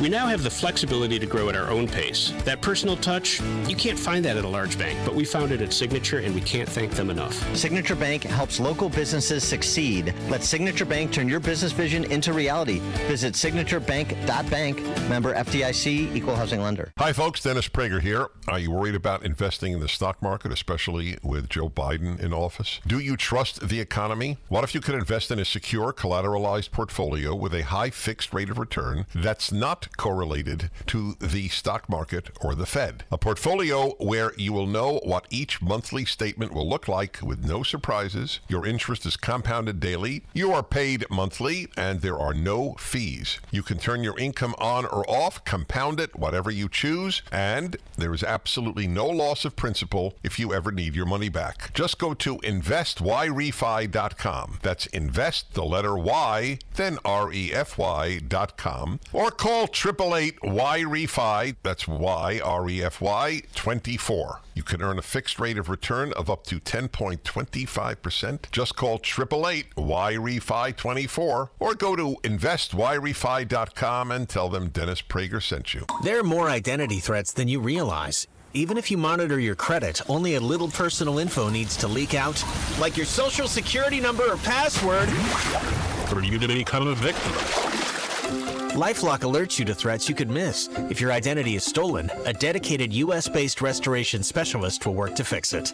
No one can prevent all identity theft or monitor all transactions, but everyone can save up to 25% off their first year with promo code NEWS. Go to LifeLock.com. Hi, I'm Martha Stewart.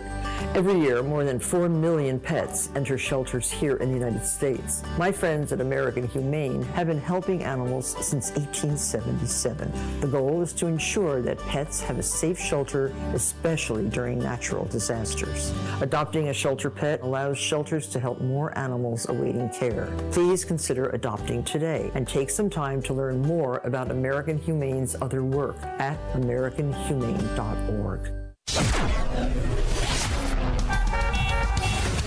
8:09. Let's get an update on the roads in our Team Hochberg Traffic Center. Right now, we're seeing the Edens on the outbound side with major trouble this morning. Accident, left lane block between Montrose and Gulf. It is 50 minutes on the outbound side to Lake Cook Road.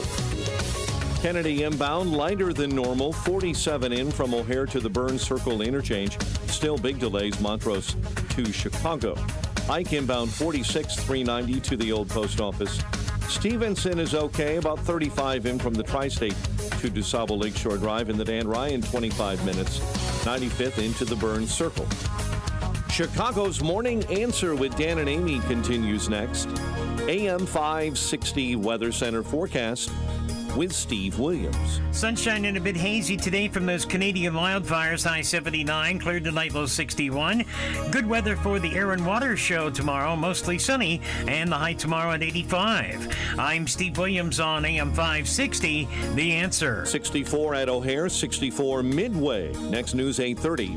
Chicago's Morning Answer continues next on AM 560, The Answer. This hourly segment is brought to you by the Money Hour Radio Show, Saturday afternoons at 3. Brought to you by Pure Shale Financial Group at PureShaleFinancial.com. Listen to AM 560 The Answer online at 560theanswer.com, on the AM 560 mobile app, on your Alexa-powered smart speaker, and on TuneIn, iHeart, and on Odyssey.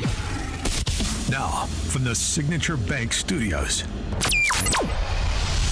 this is Chicago's Morning Answer with Dan Proft and Amy Jacobson on AM 560. The Answer.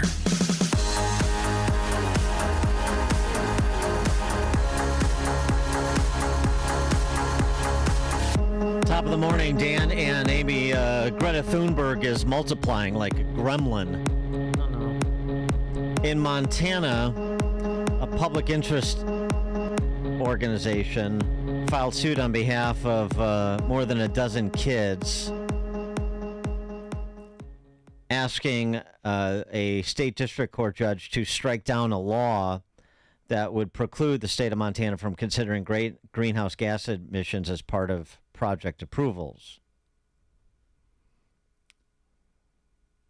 And the state district court judge, being an eco-supremacist herself, apparently, struck down the law. The plaintiffs can't claim any direct injuries traced to the states, to the law that was struck down, or even to climate change. In its filings, the state argued Montana is responsible for a rounding error in world greenhouse gas emissions, 0.0862%. But the data and even the implications of the data are no match for sad stories from teenagers like Grace, who says smoky air negatively impacts her ability to play competitive soccer. Oh, you love soccer too.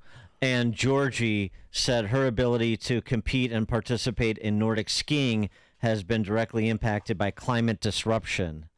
Although a climatologist for the state, in this case Judith Curry, who we profiled for you again earlier in the week after she did an interview with John Stossel, former head of atmospheric science at Georgia Tech. Judith Curry, in an analysis on behalf of the state, pointed out that most of the past 7 years have shown, quote, normal to above normal spring snowpack across Montana. But again, the reality is no match for Georgie's bitching about her ability to compete in Nordic skiing. So you have ideology running into the science and data, and guess what's winning? And it's Montana, of all places.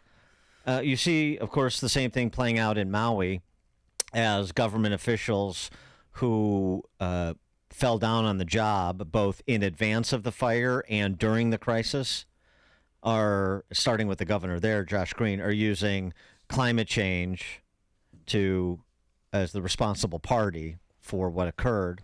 Let me give you one example we played earlier. Let's play him again because you should really hear it. I think it really drives it home.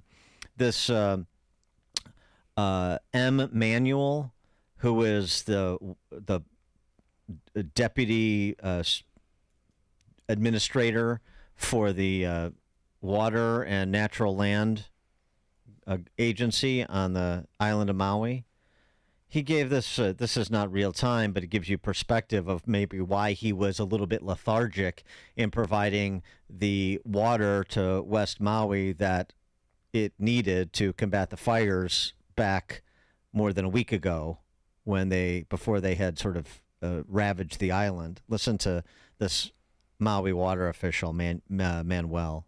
The commission is responsible per our authorizing statute to protect and manage all water resources in the state. One Water is like taking it and looking at it from a holistic system perspective. And that's not any different than how Hawaiians traditionally managed water. You know, in essence, Native Hawaiians treated water as one of the earthly manifestations of a god and a kua, kane.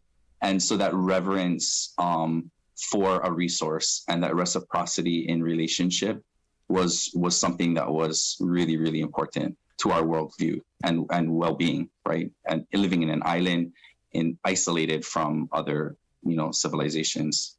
And so I think where it shifted to today or over time is that we've become used to looking at water as like something which we use and not necessarily something that we revere as that thing that gives us life, right? I mean, to me, it's a shift in value set. And, if we can start to really look at how we as humans in an island can reconnect to that traditional value set. So really my motto is always like, let water connect us and not divide us. Like we can share it, but it requires true conversations about equity. Yes, sorry, I can't have the conversation about equity right now because we got some fires, Manuel. Oy. More on this. Pleased to be joined by Patrick Moore. He is the co-founder of Greenpeace. He's also the author of Fake Invisible Catastrophes and Threats of Doom. Patrick Moore, thanks for joining us again. Appreciate it. Nice to be with you, Dan. What is your perspective after watching the last week of politicians in Maui and Hawaii explaining the causes? We know the impacts; those are not arguable, but the causes of the wildfires and the devastation of those wildfires in Hawaii. Yeah, that was a lot of gobbledygook if I ever heard it before. Yeah, I mean, we don't need to talk about the religious aspect of water in a situation like this. I mean, it's just a shame that such things happen. But, fire is a double-edged sword of major proportions. fire was basically the control of fire by humans was the beginning of human civilization in many ways. Our ability to use it for cooking and heating made it possible for us to come out of Africa, for example, because people forget that humans are a tropical species, and that's why a lot of people like living in Hawaii. It's a decent climate, whereas where I am here on Vancouver Island, there's still snow on the mountains, and it's late summer. And this is a climate where human beings could not live if it were not for fire, shelter, and clothing. And in all this talk about climate change and how the planet is heating up, we should take note of the fact that this is the Pleistocene Ice Age. That's why there's all this ice on the poles, because it's an ice age. And it started over 2 million years ago. Before that, for 200 million years, there was no ice on either pole, and the ancestors of our species lived just fine through that in the tropics. That's where our species came from the equator. Whereas other species like the polar bear, which didn't exist until a few 100,000 years ago, maybe 1 million years ago is when it evolved. As the Pleistocene Ice Age came on, the brown bear from Asia, part of them turned into polar bears because the ice got so heavy that it came right down to the shore of Russia, and the brown bears could go out on the ice and hunt for seals. And over time, they evolved into white instead of brown, into bigger, because big seals are hard to pull up out of the holes in the ice. And pretty soon you have two separate species, all because the Earth cooled down, not because it warmed up. And so we've got everything is so bass-ackward here in terms of what really is going on this Earth, because not only is it colder now than it has been for most of the history of the Earth, when there was no ice on the poles, but carbon dioxide in the atmosphere is lower now than it has been in the entire history of the Earth. Wait. They just told us July was the hottest month in the history of the world. Yes, well, that is the history of the world since about 1850. That's what they could get away with, that sort of, right? Because the world has been warming since 1600. 1600, around there, was the peak of the Little Ice Age, which was a cold period. The River Thames froze over on a regular basis in England. They had these huge winter carnivals out on the ice where they'd put up tents and have a good time, probably had a few beers. And this has not happened since 1814, the last time the River Thames froze over, as we came out of the Little Ice Age into what is called the modern warm period, which is now. But it's only warm relative to the fact that there have been 40 glacial advances covering the whole of Canada and half of Russia and much of Europe over the last 2.6 million years in the Pleistocene Ice Age.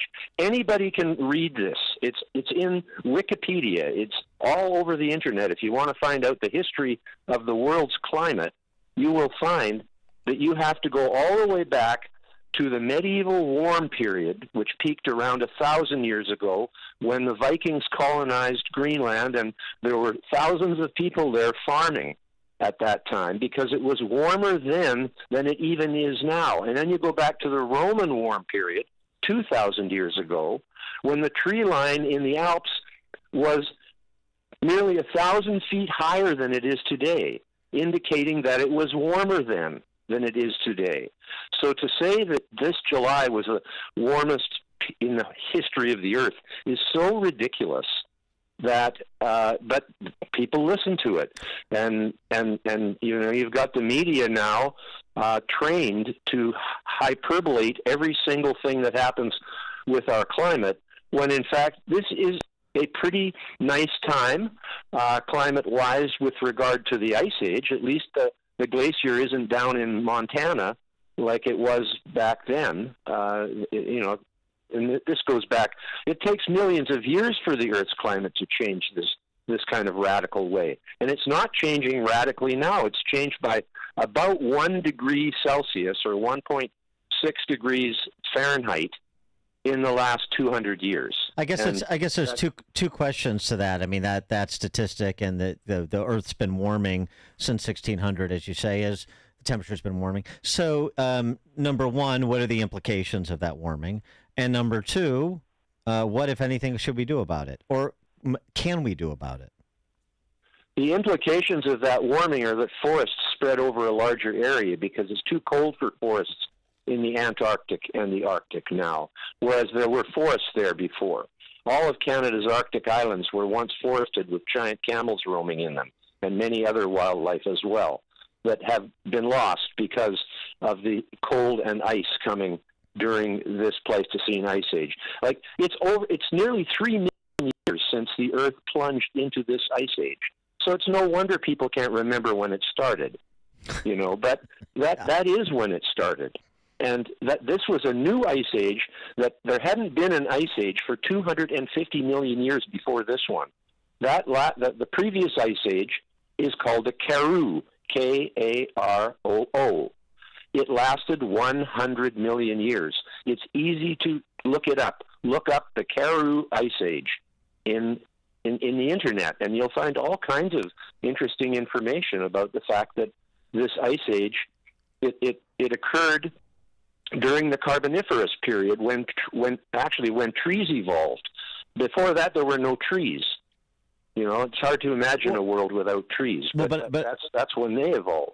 So should we don't just do something, stand there? Is that what we should do, or is there anything like specifically directed? Of course, obviously, we always want to be good stewards of our natural resources, and we want to be responsible citizens and thoughtful. We want to innovate and make life better and easier and safer, and fewer people dying from weather events, whether they be cold or hot. And of course, we know more people die from cold. Bjorn Lundberg talks about this all the time.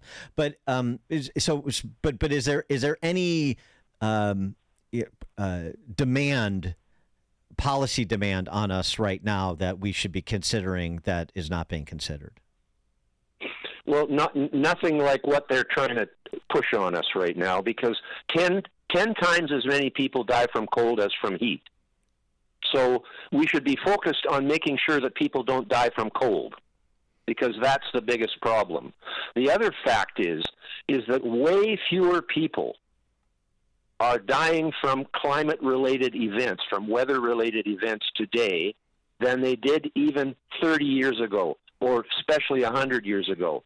We have weather forecasts now that tell us when the rain is coming, when the wind is coming, when the heat is coming, when the cold is coming. We know ahead of time. We've got much better housing, at least in the developed world, where you're not in jeopardy of your house blowing down, any time there's a big wind. I mean, hurricanes, there's no getting away from them, but it's not as if they haven't been happening for the whole of the history of the Earth. And in fact, when the Earth warms, hurricanes go down, because hurricanes depend on the difference in temperature between the northern latitudes and the tropical latitudes, and the southern latitudes and the tropical latitudes. The difference in temperature is why those hurricanes are at those mid-latitudes. You don't have many hurricanes at the equator, and you don't have hurricanes up in the North Pole. Where you have the hurricanes is where the big temperature difference occurs between the tropics and the temperate regions. And when that gets reduced, when there's less temperature difference, because when the Earth warms, it warms more towards the poles. The equator stays pretty much the same. And anybody who knows meteorology knows this to be a fact, that it's a historical fact. And so we can expect, if the Earth does warm another degree or two, that there will be some reduction in the number and intensity of hurricanes. Whereas they make it out as if the hurricanes are going to get worse when the world gets warmer. And the same thing about fire being caused by climate change, that is so stupid and ridiculous. Fire is caused by lightning, and fire is caused by humans. Now, for millions of years, lightning was the cause of forest fires because there were no humans playing with fire. But once you have humans with cigarette butts and campfires arson, and power lines, the campfire in California was such a complete unnecessary event. They built suburbs in the middle of a pitchy pine forest with the trees right practically smack up to the houses. In fact, the houses were burnt down, and many of the trees lived through that fire. But the houses were just burnt down right to the concrete foundation. And that was because of just stupid planning. And not, you look at Central Park in New York City. There's barely a coniferous tree in there because broadleaf trees like oaks and cherries and those, they're not pitchy. They don't burn like that. They don't have crown fires that when the wind comes just goes through them faster than animals and people can run. Whereas the firs and the pines and the spruces have a lot of pitch in them, and when the fire gets up into the needles, it just is an inferno. And you'd think by now there would be some people who understood that in the planning process of building suburbs in the forest. But no, basically a bunch of green idiots in the cities are making these rules for the parks and for the federal lands, and that's why the national forests and national parks in the West, which are federally controlled, are burning. Whereas in the southeast of the United States, we're all through Georgia and Alabama and East Texas, right to the Atlantic Ocean, there's just as much forest there as there is in the West, pretty well. And that's where the most timber is being harvested, and that's where there's hardly any forest fires because people are managing the forest properly. So the idea that climate change is responsible for the Hawaiian fires is just completely wrong. What's responsible there is a fire got started and there was a 50-mile-an-hour wind, and it doesn't seem as though there was very good reaction on the part of the authorities, and now they're making up all these excuses. Right.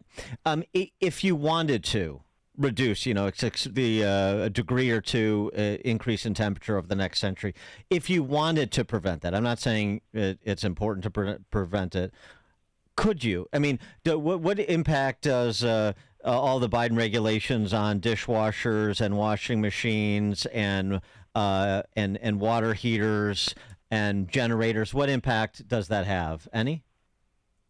As far as we know, zilch, because there is no proof that carbon dioxide in any way, shape, or form is responsible for the warming that is occurring today.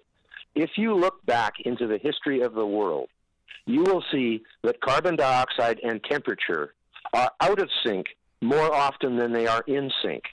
It does not appear that carbon dioxide is a major factor whatsoever in the temperature of the Earth. Water vapor, ice, and clouds. It's interesting. Water is present in all three states on this planet as a gas, which is called humidity, as clouds and rain, which is liquid, and all of the oceans, 2/3 of the Earth covered in water. That is one of the major players in moderating the climate of our planet. And then there's ice, which is a solid. So water is present as a gas, a liquid, and a solid, and all those different states have different effects. And water is by far the most important greenhouse gas as humidity. But also, the tops of clouds, they reflect light back into space from the sunlight back into space. It doesn't even get down here.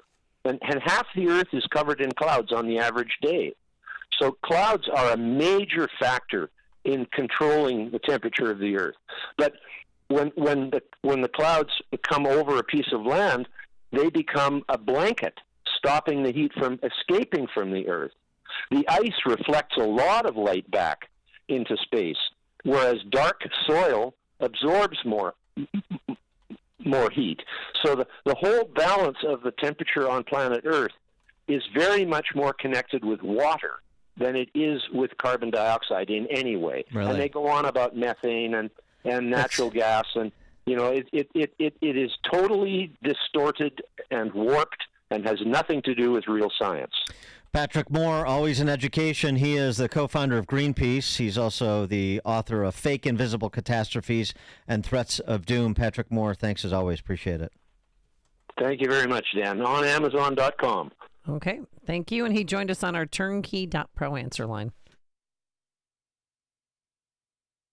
Coming up on Chicago's Morning Answer, it's that time, Dan. Open Mic Friday, 8:38, taking your calls, 312-642-5600, turnkey.pro answer line. Take your comments, compliments, concerns, criticisms, general crack pottery, all at 8:38. But now let's head into the newsroom. Here is Mike Scott. Amy and Dan, 8:32 is our time. And we're following a developing story here in Chicago overnight where at least 6 were robbed at gunpoint at multiple Northside locations. The circumstances surrounding the armed robberies are similar, with the victims describing the same weapon, vehicle, and number of offenders. The robbery spree began around 11:30 last night, ending about 2:45 this morning. People on the Hawaiian island of Maui are bracing for what could be a devastating death toll. More than 1,000 people are still missing. Red Cross Vice President for Disaster Operations, Brad Kaiserman, says staff is on hand, trying to meet a full slate of needs, and that includes emotional care. This is happening right now. These decisions are going to have an immediate benefit on survivors in Maui, and I'm talking immediate. Search and rescue teams are digging through ash and rubble of what once was the town of Lahaina. Right now, 111 are confirmed dead. Thousands evacuating a Canadian capital as a massive wildfire rages near that city. 200 fires are burning in Canada's Northwest Territories. Crews are battling a huge blaze that's burning close to the city of Yellowknife, home to over 20,000. Federal judge upholding a law that restricts Chinese citizens from buying land in Florida. U.S. District Judge Alan Windsor in Tallahassee yesterday rejecting a lawsuit trying to overturn a state bill. That law took effect last month. There's more union support for striking workers at the Leinenkugel Brewery. Public workers and local Wisconsin allegiance of retired Americans joined Teamsters on the picket line yesterday. 45 workers at the brewery want a bigger pay raise and other concessions. A key Republican lobbyist took the witness stand in the federal perjury trial of ex-House Speaker Michael Madigan's former chief of staff, Tim Mapes, following testimony from ex-state Representative Lou Lang. Prosecutors may rest their case at some point in the next few days. Police say they busted a huge cell phone theft ring that was arrested at a recent Lollapalooza events in and around Chicago's Grant Park. 10 people were taken into custody. Dozens of phones recovered. Most suspects are from out of state. A grade school on Chicago's southwest side is now bearing the name of a White Sox great, Minnie Minoso. But knowing that the charge to honor Dad was student-led and community-led makes this all the more meaningful. Minnie Minoso's son, Charlie Rice Minoso, was on hand for the renaming of the school. The native of Cuba played 17 seasons in the majors, considered the first black Cuban to play in the bigs. Golf, Rory McIlroy and Brian Harman sit on top of the leaderboard as round 2 gets set to tee off at the BMW at Olympia Fields. Cubs take on Kansas City this weekend. White Sox battle Colorado. 8:35, a check of traffic and weather on the way next on AM 560. Dr. Sebastian Gorka explains who we're dealing with. Yeah, my son came home in a flag-draped casket too. No, he didn't. He died of cancer here in America. You were there at his side in the hospital when he died. What kind of person does that? Only one kind of person. That's who Joe Biden is. Wake up, America. America First with Dr. Sebastian Gorka. Afternoons at 3, right before Sean Thompson at 4 on AM 560. The Answer. Are you choosing foods that just keep you going through the day? Or are you choosing foods that keep you going with an abundance of energy? I did notice a boost in energy. My wife noticed it. I noticed it as I'm driving. Balance of Nature has definitely helped me out. I discovered Balance of Nature. I noticed energy level much improved, and I could go longer and didn't feel the fatigue. I've been taking Balance of Nature, and it's definitely given me an energy boost so that I can keep up with the grandkids. When I tried Balance of Nature, I felt like I had more energy right away. I feel great. Since I've been taking Balance of Nature, I've been able to relieve myself of this slump and get on with my day. I want to keep living my life with energy, and Balance of Nature helps me do that. Get consistent, real nutrition in your body and experience the difference for yourself. Start your journey to better health with Balance of Nature. Go to balanceofnature.com to get 35% off your first preferred order and get this special offer by using discount code CHICAGO. This is Carol Platt-Liebau for townhall.com. There's tainted, there's dirty, and then there's rotten to the core. The latter describes Merrick Garland's appointment of David Weiss as special counsel to investigate Hunter Biden. Weiss is the man who's been investigating Hunter Biden for the last 5 years. He approved the sweetheart plea bargain a federal judge rejected. He ignored Hunter's tax felonies and a felony gun charge. And his investigation was so deficient that whistleblowers charged it was fixed, saying they'd been stopped from asking about Joe Biden and that Biden's team had been tipped off about a search. Under the special counsel statute, the counsel is supposed to come from outside the government. Weiss doesn't. He comes from Delaware, Joe Biden's home state. The goal here is clear. Obstruct the congressional investigation, let more statutes of limitation run, and get past the presidential election. The whole setup is dirtier than a pigsty at an Antifa rally. This hourly segment is brought to you by Papa Nicholas Coffee. Papa Nicholas. Best beans, best roast, best coffee. Online at papanicholas.com.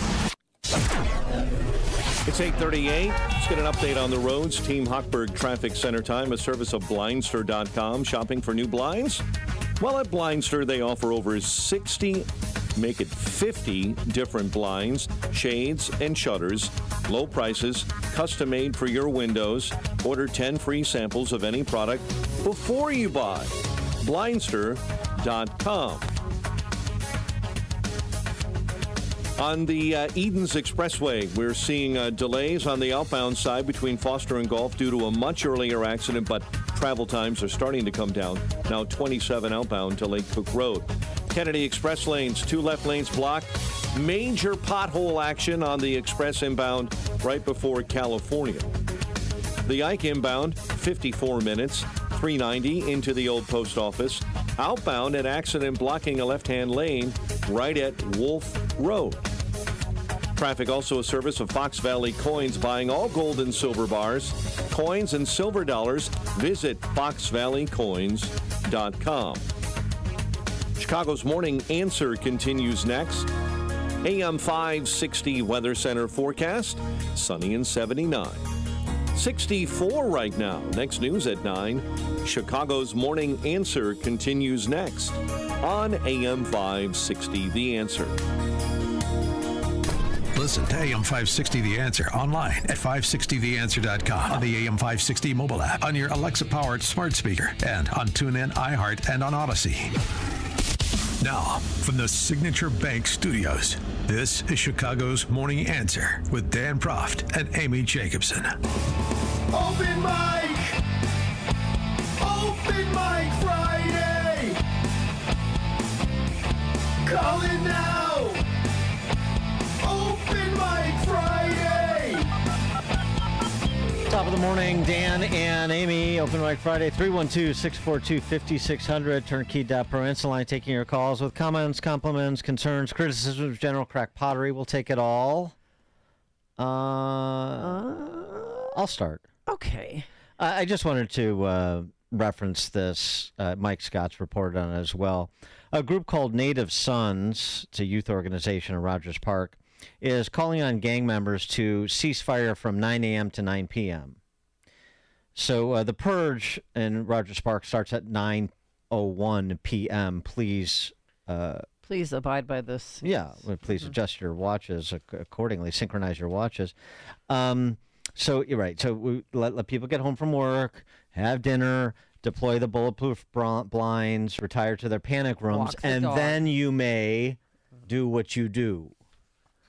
Yeah. Obviously, the youth organization says, yeah, I mean, we would like people to stop shooting, period, but we can't seem to get agreement on that. And they're trying, but I laughed out loud when I heard that report. Well, that's ridiculous. Because it's absolutely, I know. It's ridiculous. But this is sort of the state of the city of Chicago, and this is where residents and youth organizations that are otherwise providing programming, it seems, I don't want to lampoon them too much. I mean, this is a ridiculous idea, and it generates a story that speaks to how absurd the city has become. Because rather than trying to provide specific blocks of time for violent activity, we could have a political leadership that wants to remove violent people from society, but we don't have that. So this is what residents are left to do. Unfortunately, they keep electing the same people that lead them to this place of absurdity, 9 a.m. to 9 p.m., and then on with the purge. All right. What do you got? Oh, I wanted to talk about TAM. It's a golf course in Niles, since we had all the caddy talk, and then you've got your big, BMW championship golf tournament in Olympia Fields this week. Or it already started yesterday. But did you know that TAM was a viable place where they had the World Championship of Golf tournament in 1953? Do you remember it, Dan? I was not in attendance, no. Well, this was, wish you were there. 1953, Chandler Harper and Lou Worsham battle it out for $25,000 first prize money in the World Championship of Golf at Niles, Illinois. With so much at stake, both pros make every shot count. Harper draws the plaudits of the gallery with a drive that skids to a halt just 2 feet from the cup. But here's the shot that makes the history. Lou Worsham hits an approach that travels 140 yards and drops in the miracle shot that wins the money. I've often said that Tiger Woods is the greatest golfer since Lou Worsham. Yeah. But well, $25,000, that was a big deal. that was real money back in '53. That was. Yeah, and it was real money now, frankly. a real that helped put the sport of golf on national television then since that moment on. Don't you love the old fast talking sport? It's like the detective from the old film noir novels. Lou Worsham, it's the miracle shot skids. I love the electrifying the crowd. The patois there. I just love the whole thing. Great. It is, as opposed to what we have today. Ryan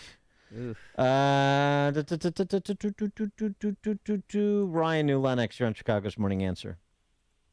Hey, Dan and Amy, thanks for taking my call. I missed it yesterday, but I caddied for 7 years at Hinsdale Golf Club. I don't have any kind of crazy famous stories or anything, but I, too, Dan, applied for the Evans Scholarship, and my parents even remarked when I was going through the application process that I probably wasn't going to get it because there are people that lie about or conceal their income and make it seem like they're deserving when in reality they're not. So you and I have the Evans Scholarship, no recipients in common, and we're also both reluctant Northwestern alums. Oh, wow. But it's like we've been living parallel lives. Okay. Northwestern, I know, exactly. caddy, not Evans. All right. Although I caddied for 10 years to your 7. I mean, just for the record. Wow. But anyway, go ahead. Show off. Yeah. All right. Well, you're far superior to me. I get it. Yeah, exactly. Thank you for saying it. So you're probably, yeah. You're certainly a better golfer, but I'm working on that. I'll be at the BMW tomorrow with my dad and my brother. I'm going to try the Dan Proft experiment, which is just name-dropping you and seeing what doors are opened and what red carpets are rolled out in front of me. Yeah, you may be underwhelmed. Yeah. Oh, is that so? Yeah. Oh, okay. Well, I'll report back. But, I'll be in the Normandy Club and in and around there. If you're around, you stop by and say hey, or out at the bleachers on 15, 15, 16, the par 5 and the par 3 if you're out there. So we have Trophy Club tickets. I'm not sure we have Normandy access. We're not exactly Daddy Warbucks here, but we're very excited. Trophy is another difference between you and me. I'm Normandy room. You're Trophy Club. Trophy Club's nice. It's nice. I just wondered one quick thing. Just make this if stop. If you blocked your tee shot left on 17 like Rory did, would you do what I would do in that situation, which is snap every club in my bag in half and then leave in disgust? That up and down was insane. Yeah, it was I could insane. not believe. And it came out, he said it came out right of where he was intending. It was aiming right at that number 17 on the sign. But it came out right. It looked like it was about a foot from some of those trees. Yeah, no, that thanks for the call, Ryan. That shot from 17 and with the rough as deep as it is to get that, and then he had the good fortune. He said after the round he didn't expect it to run in the trap. He was just trying to get to the trap, and then he would have a pretty good chance and up and down from there. But to run out and then for him to chip it in coming back, that was that was something. I mean, there were some great shots. How about Thagala dropping it in on 14, which is a great par four, one of the best par fours in the country. And he drops it in, and he said something too after that he hadn't hit a shot in from with more than a wedge in like 13 years or something crazy, and then he eagles 14. So yeah, it's gonna be fun out there. You'll have fun, even if you're only in the trophy room or the trophy club. Excuse me. You sound like such a snob. I don't even know what it's called. Trophy club, trophy room. Who cares? What if this is all like fake news and you really don't even belong there? No, I belong there. I know you do. For now. Tom in Blue Island. Hey, good morning, Dan and Amy. It's Tom from the BMW Championship in Olympia Fields this morning. Oh, yeah? You're on site already?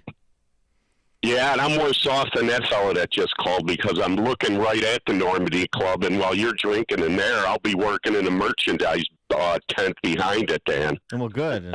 Yeah, very good, So maybe you can stop by and say hi to Tom. Hey, Tom, the world needs ditch diggers, too. You know what I mean? Oh, my God. The world needs ditch diggers, too. Wow. Exactly right. Awesome. Hey, Dan, I wanted to comment on the caddy conversation yesterday because like you, I was a caddy in the 80s. I caddied at Ridge, caddied for Andy Bean in the Western in 1984. And God bless. See, you got that on me. Western Andy Bean. Yeah, That's not bad. That's not bad. No, he was the fourth pick. I was going to make a crack about those Butler caddies that called in because if you remember, I mentioned to you when they made all the picks, they had all the caddies' names in the hat. Not all them caddies. The first caddy they picked to get Tom Watson was a Butler caddy, and everybody started cackling like it was straight out of Caddyshack, cackling BS. So I mean, that was straight out of the movie. That's the old home course advantage. Yeah, right. Yeah. Well, the comment I wanted to make, Dan, that I thought got left out yesterday is to like young guys like us in the 80s, caddying, if you were young and you were competitive, it led to, if you want to call it a love affair for the rest of your life. And here I am at 55 and, I play as much as I can. Most of the time I don't play that well. Sometimes I play all right. I'll tell you, Dan, I've been on the driving range and I can outdrive some of these cats. But, it's just something that you have for the rest of your life. And, you're going to have family members die. You're going to have friends that come and go. My older brother, Bill, is the one that got me into caddying. He had a heart attack when he was 48. And, when I'm out at Burnham Woods by myself, a lot of times I feel like, my big brother's out there with me. So that's cool. That's what led me here, and it's unbelievable, beautiful course. Cam Young was just on the driving range, Dan. He's an incredible young player. Yeah, I mean, there's 30 or 50 incredible players out there this weekend, no question. Yeah. Thanks for the call, Tom. Appreciate it. Maybe Tom, he could be like a tin cup. Yeah. He could come out of nowhere and he can't get in the BMW, but he's out driving some of the pros. Maybe you could caddy for him. Oh, Tom. I mean, I don't want to say Tom from Blue Island. Well, you just he's not out driving the pros. Well, he thinks that he is, so let him have his moment, okay? Right. We can all play pretend. Tara and Elgin, you're on Chicago's Morning Answer. Hey, good morning. We moved to Texas last August, so I am now just listening to you online. But when the first thing that I thought of when they were talking about Massachusetts asking the residents to help with an extra suite or an extra room to house migrants. I thought, what are Dan and Amy going to say? So I've been waiting and I've missed it. So I just was hoping for a quick little. Oh yeah. I know we talked about I that. have extra rooms and I need cash. Yeah. I don't know. Are you getting cash? No, they're giving people money. Yeah, to house people. Oh, I think. Well, they say that they are, but just out of the goodness. Yeah, thanks for the call, Terry. Yeah, no, we did talk about when the lieutenant governor made that plea. I mean, what do you say? I mean, it's right up there with no shooting 9 p.m. to 9 a.m. That's about the same thing. It's capitulation. It's a recognition that our policies are failures, that people don't like them, and we're sort of hamstrung because we can never admit we're wrong. We can't rescind our sanctuary policy. We can't stop accepting migrants. We can't call for a secure southern border. So we just have to try to make it everybody's problem. This is what big cities do. I mean, I'm sure you've heard me riff about this because I've done it many times. This is what Chicago is brilliant at doing, starting with old Mayor Daley. They socialized their problems to the entire region. So the entire region became Chicagoland. It's not just Chicagoland because we all watch the same 10 o'clock news. It's Chicagoland because their problems are our problems. Their costs are our costs in the suburbs. And it's something the Republican Party didn't miss because they were too busy trying to be cool and down with the downtown crowd rather than representing the suburbs. And that's how you lost the suburbs. Yeah, please open a door. Yeah, right. Well, you first. How many people is Governor Healy hosting at the mansion, at her private home? The lieutenant governor, Ed Markey, and so on and so forth, on down the line. You know, their attitude is the same attitude you saw on display with the residents of Martha's Vineyard, and now they want middle-income folks to pick up the slack. Oh, and we'll throw a few bucks at you. Ridiculous. Ralph and Rantoul. Yeah, good morning. Put them all in the Hyatt. So, Dan, I need your help. Yeah. My whole life, I've never, ever, ever cared about golf. And so now I'm a little older. Is it too late for me to continue not caring about golf? See, it's a triple negative there. Here's what I would say, Ralph. I'd say you're not living your best life. Oh my gosh. And be better. There is something that is incomplete about it, and I can just implore you to watch this weekend. Maybe just even watch Sunday, the final round, and then reminds me of Mark Twain. It's a good walk spoiled. Well, I understand, but that's sort of a pro golf position, actually. Yeah, it really is. It's a recognition of how frustrating and difficult the sport is, but you're going to be back out there just like I always am. All right. Robert and Lyle. Yeah, hi. Thanks for having me on. And this is a little different than a golf thing. Okay. The last gentleman you had on there was talking about climate and all this stuff. I'm a historian of historical origins. I'm also an author, and I've been doing this for over 30 years. If you use the Galileo model where, the Earth goes around the sun and it tips on its axis, we've always had 4 seasons without fail. This whole idea that there was an ice age is really erroneous. I don't care who you got it that's alive today, they cannot ever remember winter lasting more than, they overlap each other, but that's it. So using their own scientific methodology, there was never an ice age. Think about that for a minute. And also what this gentleman was inferring is that an animal can communicate to itself after it's dead to make itself bigger, change its color, or anything like that. That's absolutely preposterous.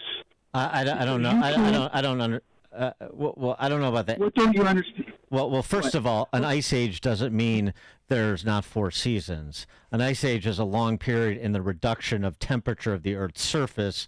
Okay. Yeah. So you're wrong about that. Well, this guy's pointing to a wild community that does not exist.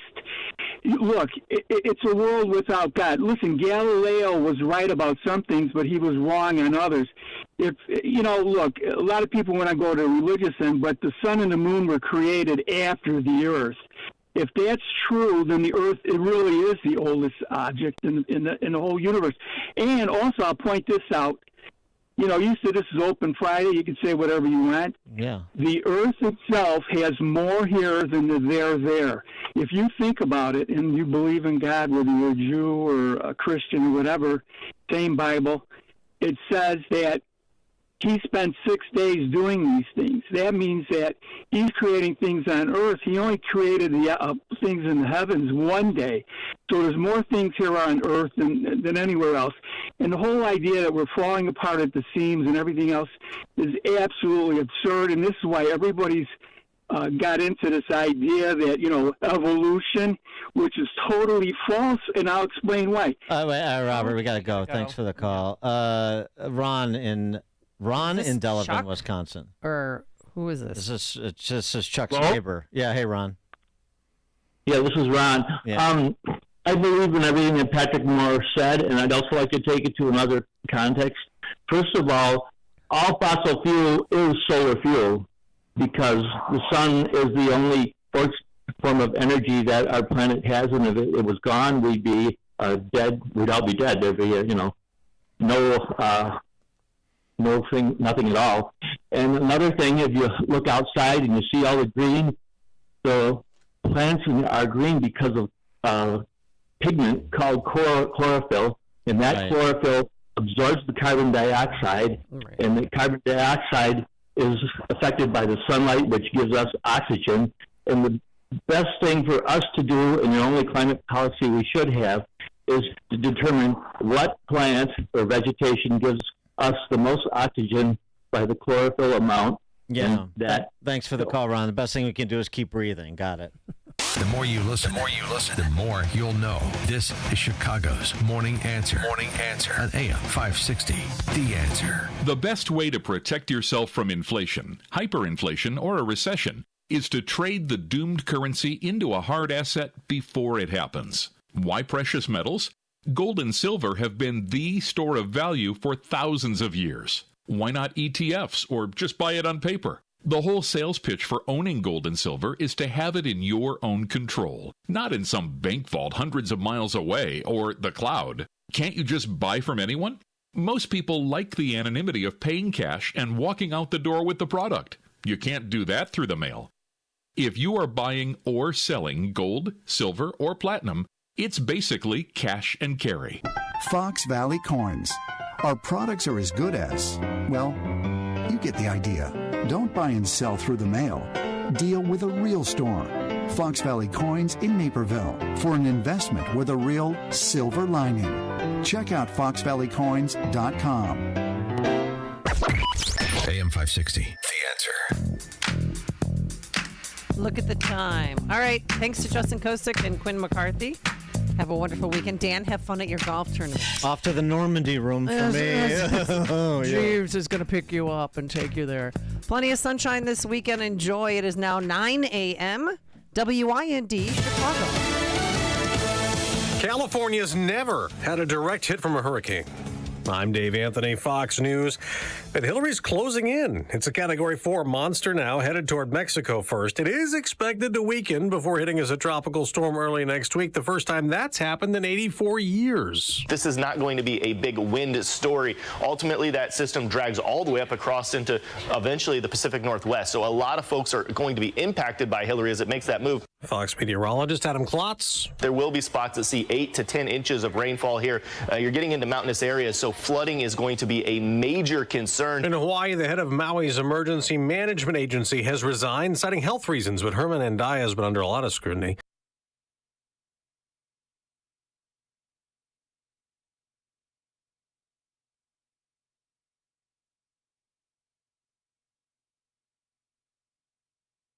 Dye claims that would have sent people inland toward the fires. Now, the number of deaths around burnt-out Lahaina remains 111 as crews search the ashes and ruins for hundreds still unaccounted for. It has been a record year for wildfires in Canada. The smoke from them has occasionally caused hazy, hazardous air conditions across the U.S. Now, one of those fires is closing in on the capital of the Northwest Territories. Everyone there urged to evacuate by noon today. People attempting to abide by the order to leave Yellowknife, a town in northern Canada, rushed to the airport only to be turned away because evacuation flights were full. Many of them waiting in line for hours only to be sent away. Fox's Sue Guzman. Former President Trump wants all his trials pushed back till after the elections, proposing the federal one related to the 2020 election charges be in April 2026. He tells Fox Business is Kudlow. It's just a continuation of a witch hunt. They want to silence you. They want to silence you, and they mean silence. They are, I think, they're sick people. America's listening to Fox News. Hi, I'm Martha Stewart. Every year, more than 4 million.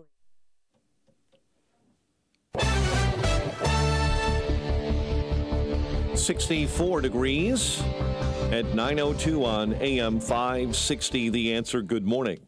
I'm Mike Scott.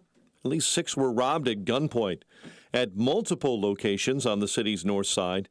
The circumstances surrounding the armed robberies are similar, with the victims describing the same weapon and vehicle. The robbery spree began around 11:30 last night, ending around 2:45 this morning, and late word has 2 suspects now in custody. There's some skepticism after a Chicago community group called gang members to cease fire from 9 a.m. to 9 p.m. in a hard-hit neighborhood on the north side. But this local activist worries the gangs have such little disregard for the group, they will respond with more violence. And sometimes they might intentionally go against that and go do something during those hours to let whoever know that we're not honoring this. People in the Rogers Park area say they're living in the middle of a gang war, and no amount of pleading for it to stop has helped. The group Native Sons is asking the gangs not to shoot during daylight hours. Round 2 of the BMW Championship at Olympia Fields is teed off. Rory McIlroy and Brian Harman sit on top of the leaderboard right now after shooting 5 under par. Cubs in Kansas City today, while the White Sox battle the Rockies. This weekend, it's the Bears and Colts. The news is a service of MyPillow. Queen-size MyPillow's regular price, $69.98. Now only $19.98 with promo code LIBERTY. A check of traffic and weather on the way next on AM 560. The Sean Thompson Show. We have normalized the idea of political mafias. We like it that way. This is how the people vote. They like the little short-in-the-pants mafia yard gnomes on the south side of Chicago, Madigan Mafia. They love it. They love it. They just want in on it, right? It's only a little bit of money each family, each worker.